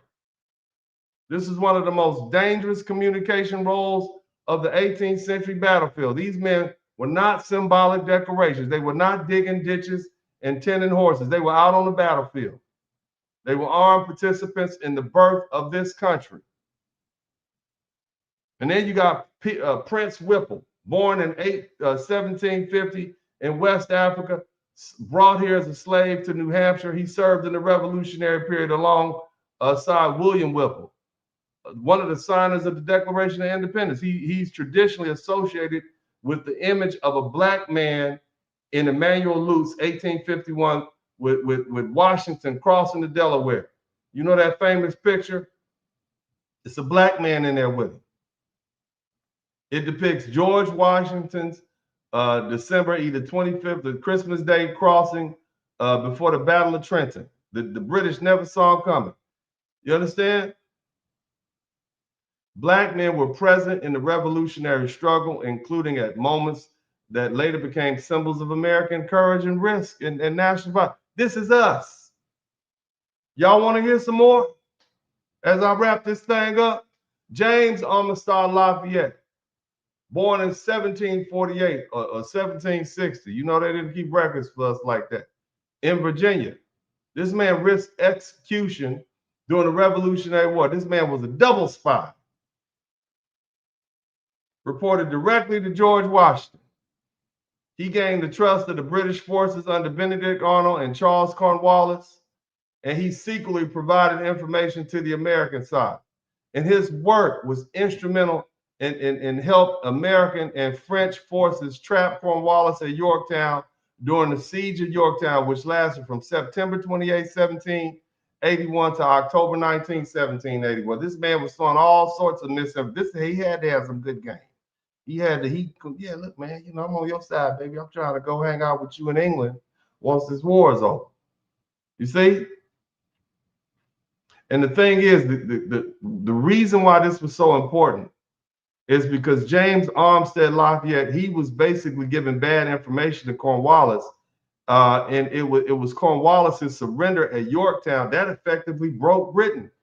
They couldn't continue the war in North America. So it was this black man, James Armstrong Lafayette, this crucial role. He was still enslaved after risking his life for American cause and didn't even receive his freedom until 1787.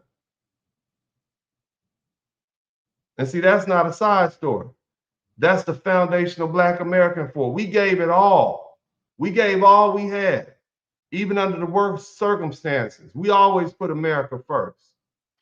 This ain't new for us. We've always put America first. Even when we were enslaved, we fought and put America first. That's why no white man, no immigrant, no black immigrant, no Asian, nobody can tell us we are not American. We are the original set of Americans. Another man, Wentworth Cheswell, born on April 11, 1746 in New Hampshire. He was elected town constable. You understand what I'm saying? A black man. That was a big deal to be the constable. You was the law. You understand? This is before the United States even declared independence on July 4th, 1776.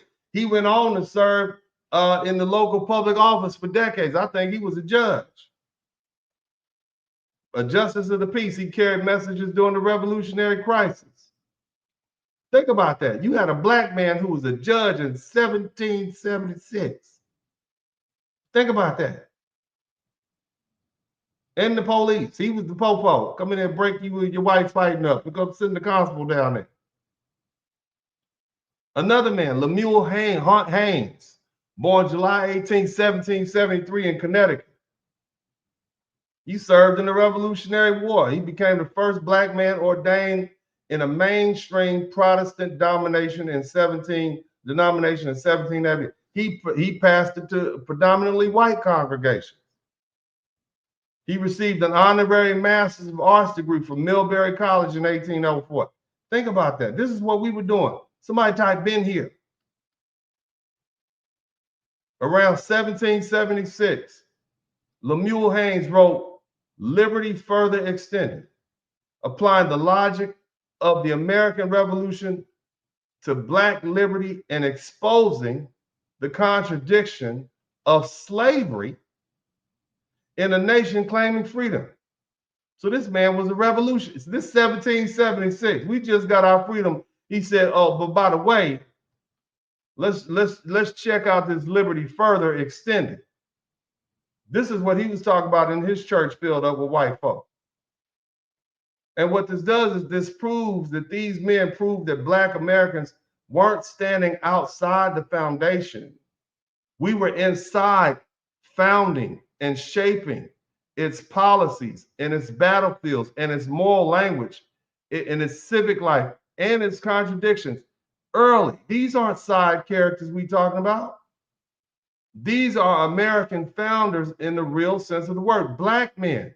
They fought, they preached, they warned, they organized, they spied, they voted, they served, they built, they suffered while this country was still becoming a country.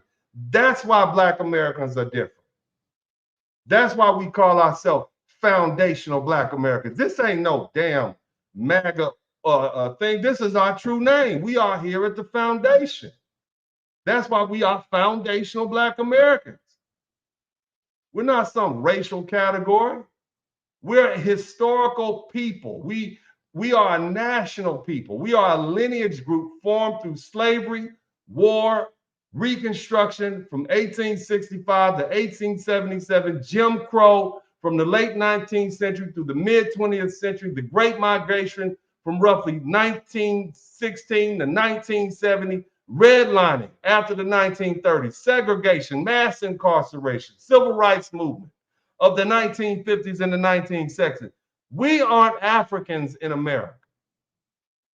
We aren't Caribbeans in America. We aren't immigrants who arrived under the modern immigration law. We are a distinct people forged here, and our roots run deep enough that no deportation policy, no white nationalist fantasy, no immigrant insult, no academic sleight of hand can uproot us.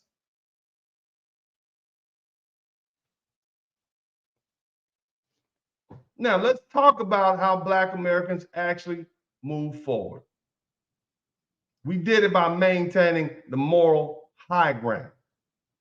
We did it by telling the truth. Somebody type the truth in the chat room. We did it by refusing to base our claims on lies, exaggerations, or fashionable anti-American rhetoric. The strongest Black American tradition was not built on hating America. It was built on forcing America to become more American. That's the distinction between, that's the distinction people miss. See, Frederick Douglass challenged America by quoting America. Harriet Tubman challenged America by acting on freedom when the law defended slavery. Lemuel Hayes challenged America by applying its own revolutionary principles consistently. Black soldiers, Jesus, shout out to the Black soldiers and Navy and Marine, shout out to y'all. The Black soldiers, so instrumental to our fight for freedom. They challenged America by wearing the uniform, fighting in its wars, and then returning home and demanding rights they had earned in blood. Black Americans served in the American Revolution from 1775 to 1783, at the height of slavery. We served in the War of 1812. From 1812 to 1850, when the British was coming back, we fought them. The Civil War from 1861 to 1865, this is our fight. We in it. World War I. 1914 to 1918, we still dealing with civil unrest at home. We getting treated horrible like second-class citizens at home, but we still put that aside to continue fight for America's interests. World War II, from 1939 to 1945, the world was at war. Fascism was marching across Europe. Had we lost that war, the whole world would look totally different. The Korean War, from 1950 to 1953, to stop the spread of communism. The Vietnam War, from 1955 to 1975, further to stop the spread of communism. Hell, every major conflict since then. Our Black soldiers have, and their families who supported them, have proven patriotism under conditions where patriotism costs us more than it costs almost everybody else. We fought for our country. A country that didn't always fight for us. We wore the uniform of a country that often denied us full protections of its laws. We came home from these wars where we fought for freedom and still had to fight segregation, lynching, discrimination, and systematic exclusion. That's not weakness. That is earned patriotism.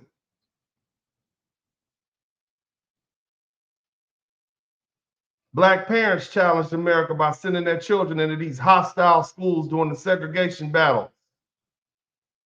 Brown versus the Board of Education was decided on May 17, 1954, and Black students sat at lunch counters doing sit-in and movements and that began primarily in Greensboro, North Carolina on February 1st, 1860.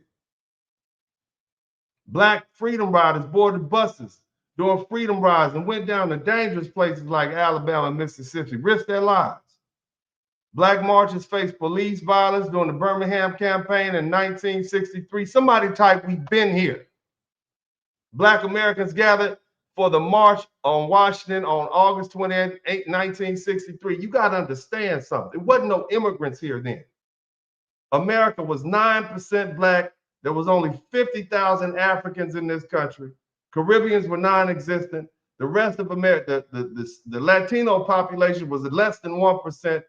The Asian population was less than 1/10 of 1%. It was just us and white folks. We did this all on our own. When you look in those pictures, the reason no other immigrants are there because they wasn't there. It was Black citizens that marched on Selma, Montgomery in Alabama in March 1965 and faced state violence on Bloody Sunday. And out of that discipline pressure came the Civil Rights Act of 1964 and the Voting Rights Act of 1965 and the Hart-Celler Act, which banned racial discrimination when it came to immigration. That's how all them immigrants started coming here in the first place. But for us in that battle, they wouldn't be here. That's how we won. But not by chaos. Not by empty rage. We won by exposing the gap between America's promise and America's practice. My grandma told me all the time, my mother picked cotton in Mississippi until they moved to California. I was born in 1974. My mama moved to California in 1968. She picked cotton until she was 14. But my great-great-great-grandfather was a Black man from Mississippi. George Washington Jones Jr., Sr., he's a lawyer himself. Nicodemus, Kansas. We've been here.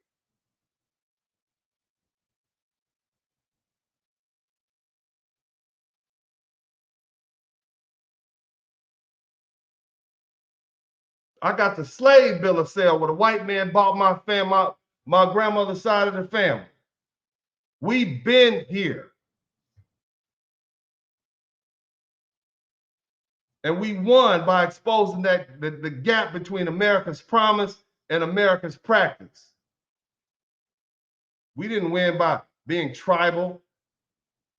Like some of these other immigrants, when they come here, they whip their flag out. We didn't win like that.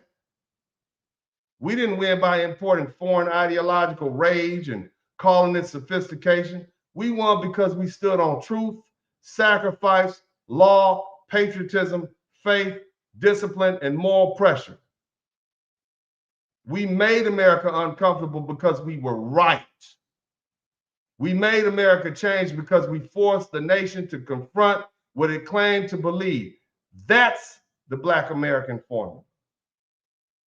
And understand this too. Black Americans aren't a monolith, and we never have been. We got Black Republicans. We have Black Democrats. We have Black conservatives. We have Black liberals. We have Black Christians, Black Muslims, Black atheists, Black professionals, Black working class people, Black rich people, Black poor people, Black Southerners, Black Northerners, Black Westerners. We got Pittsburgh fans. We got Dallas Cowboy fans, Black. We got Black men and Black women across every shade of the color spectrum. Every church, Episcopal, Southern Baptist, whatever class level, what ideological makeup you have. But when the core racial question comes, we know how to come together. We argue in the house. We might fight amongst ourselves. We may disagree violently on politics, but when the question is whether Black Americans belong here, whether our rights matter, whether our history is real, whether our suffering counts, and whether our contribution will be erased, we know how to close ranks. And that's what you other groups often fail to understand. Black American unity isn't based on everyone thinking the same way. It's based on shared historical memory. It's based on the knowledge that America saw all of us as Black before it cared whether we were rich, poor, Christian, Muslim, Republican, Democrat, educated, uneducated, light-skinned, dark-skinned, polished, or poor. And that's why we learn to move horizontally. That's why status doesn't remove you from the group. That's why the doctor, the lawyer, the preacher, the rapper, the mechanic, the barber, the school teacher, and the cousin who was falling on hard times can still sit at Big Mama's table and understand the same warning. No matter how far you go in this country, you still Black. And that's also why service and patriotism matter so much in Black American history.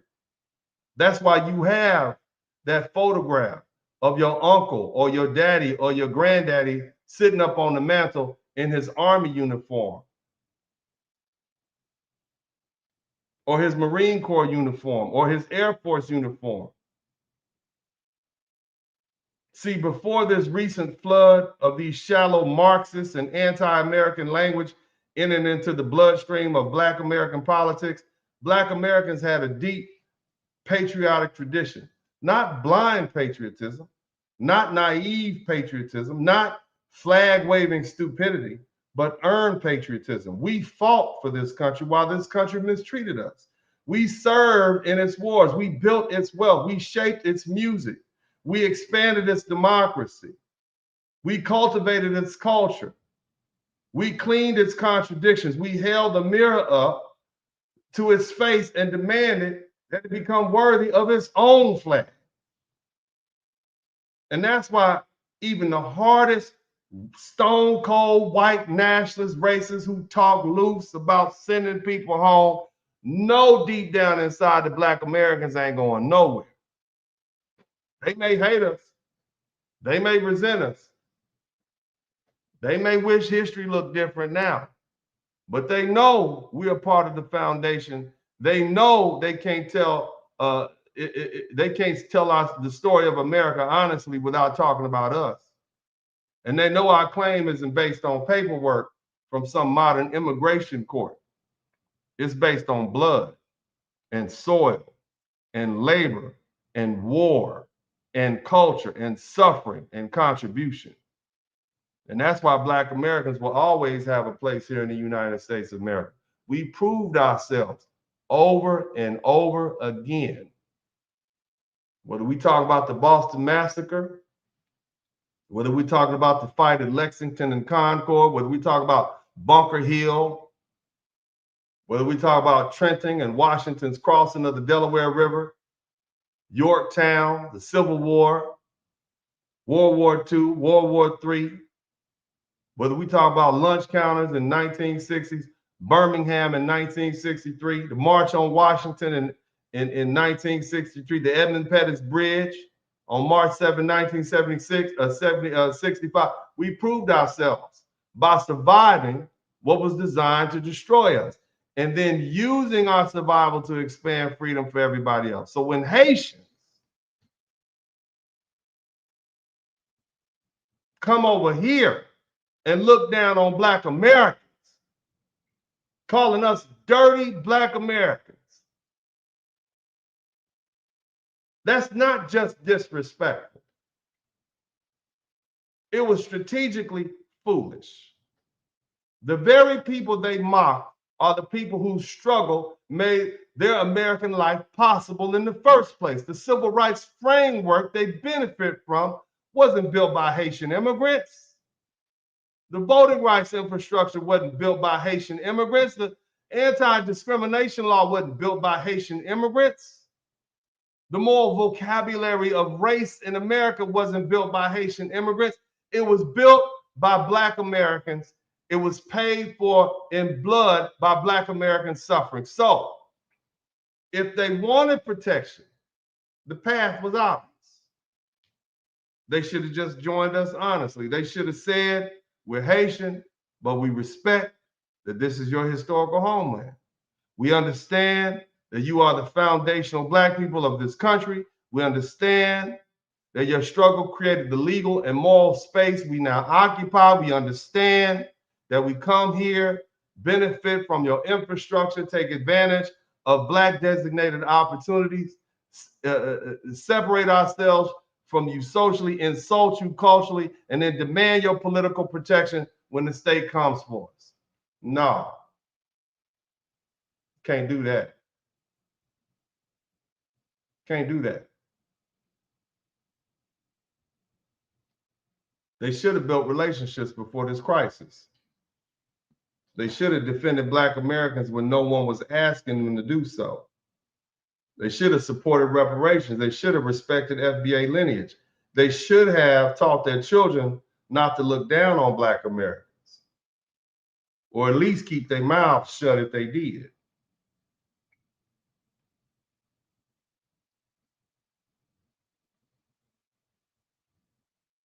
They should have eaten with us. They should have worshiped with us. They should have built with us. They should have invested with us. They should have married into us for genuine love or respect. But more importantly, they should have defended us publicly.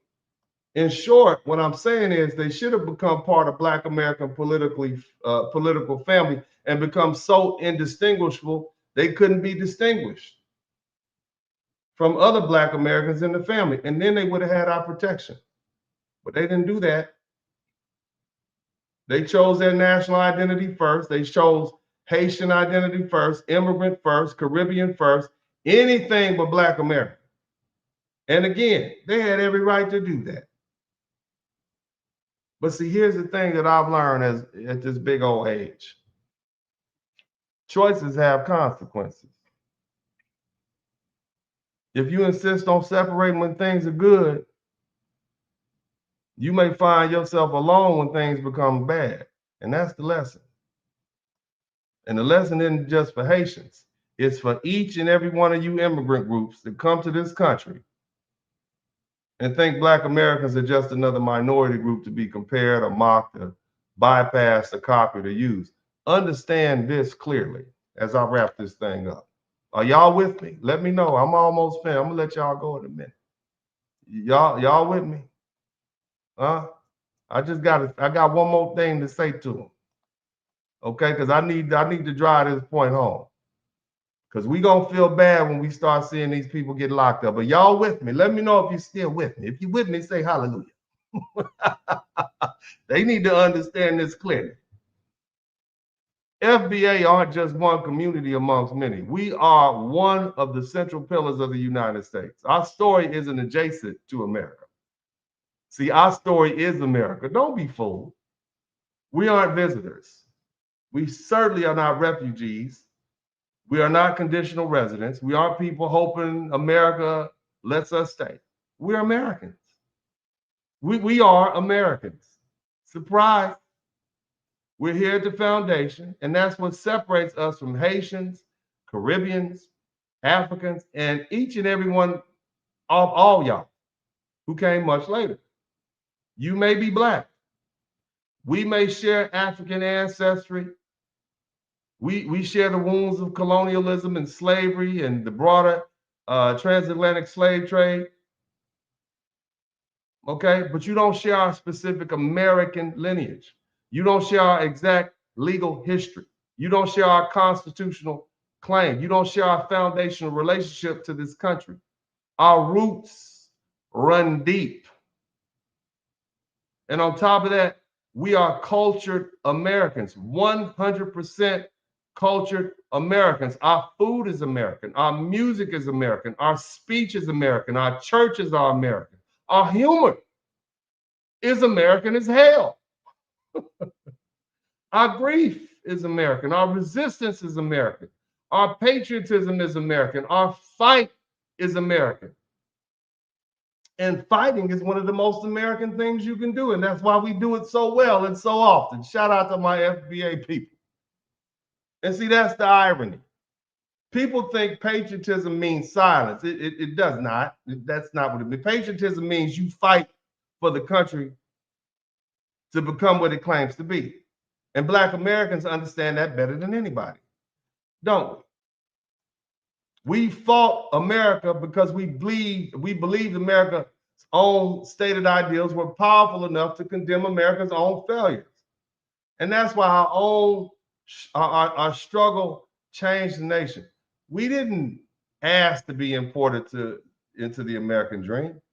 We forced the American dream to expand because we're already inside the house. So here's the final word.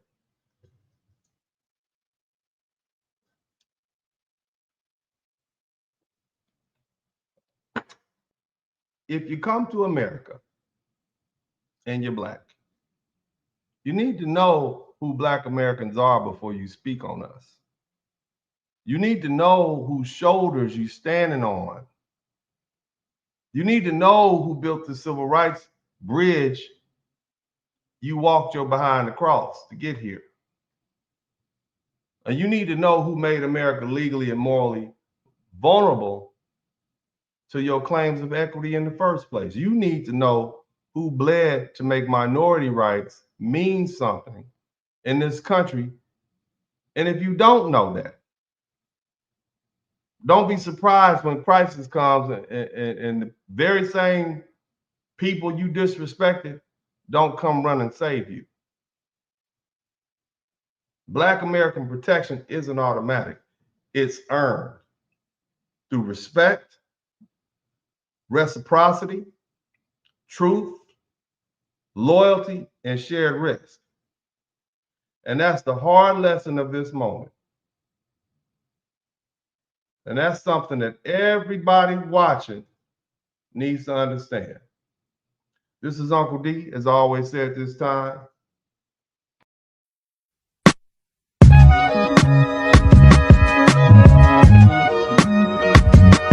In the Spurling podcast, hit the like button, subscribe.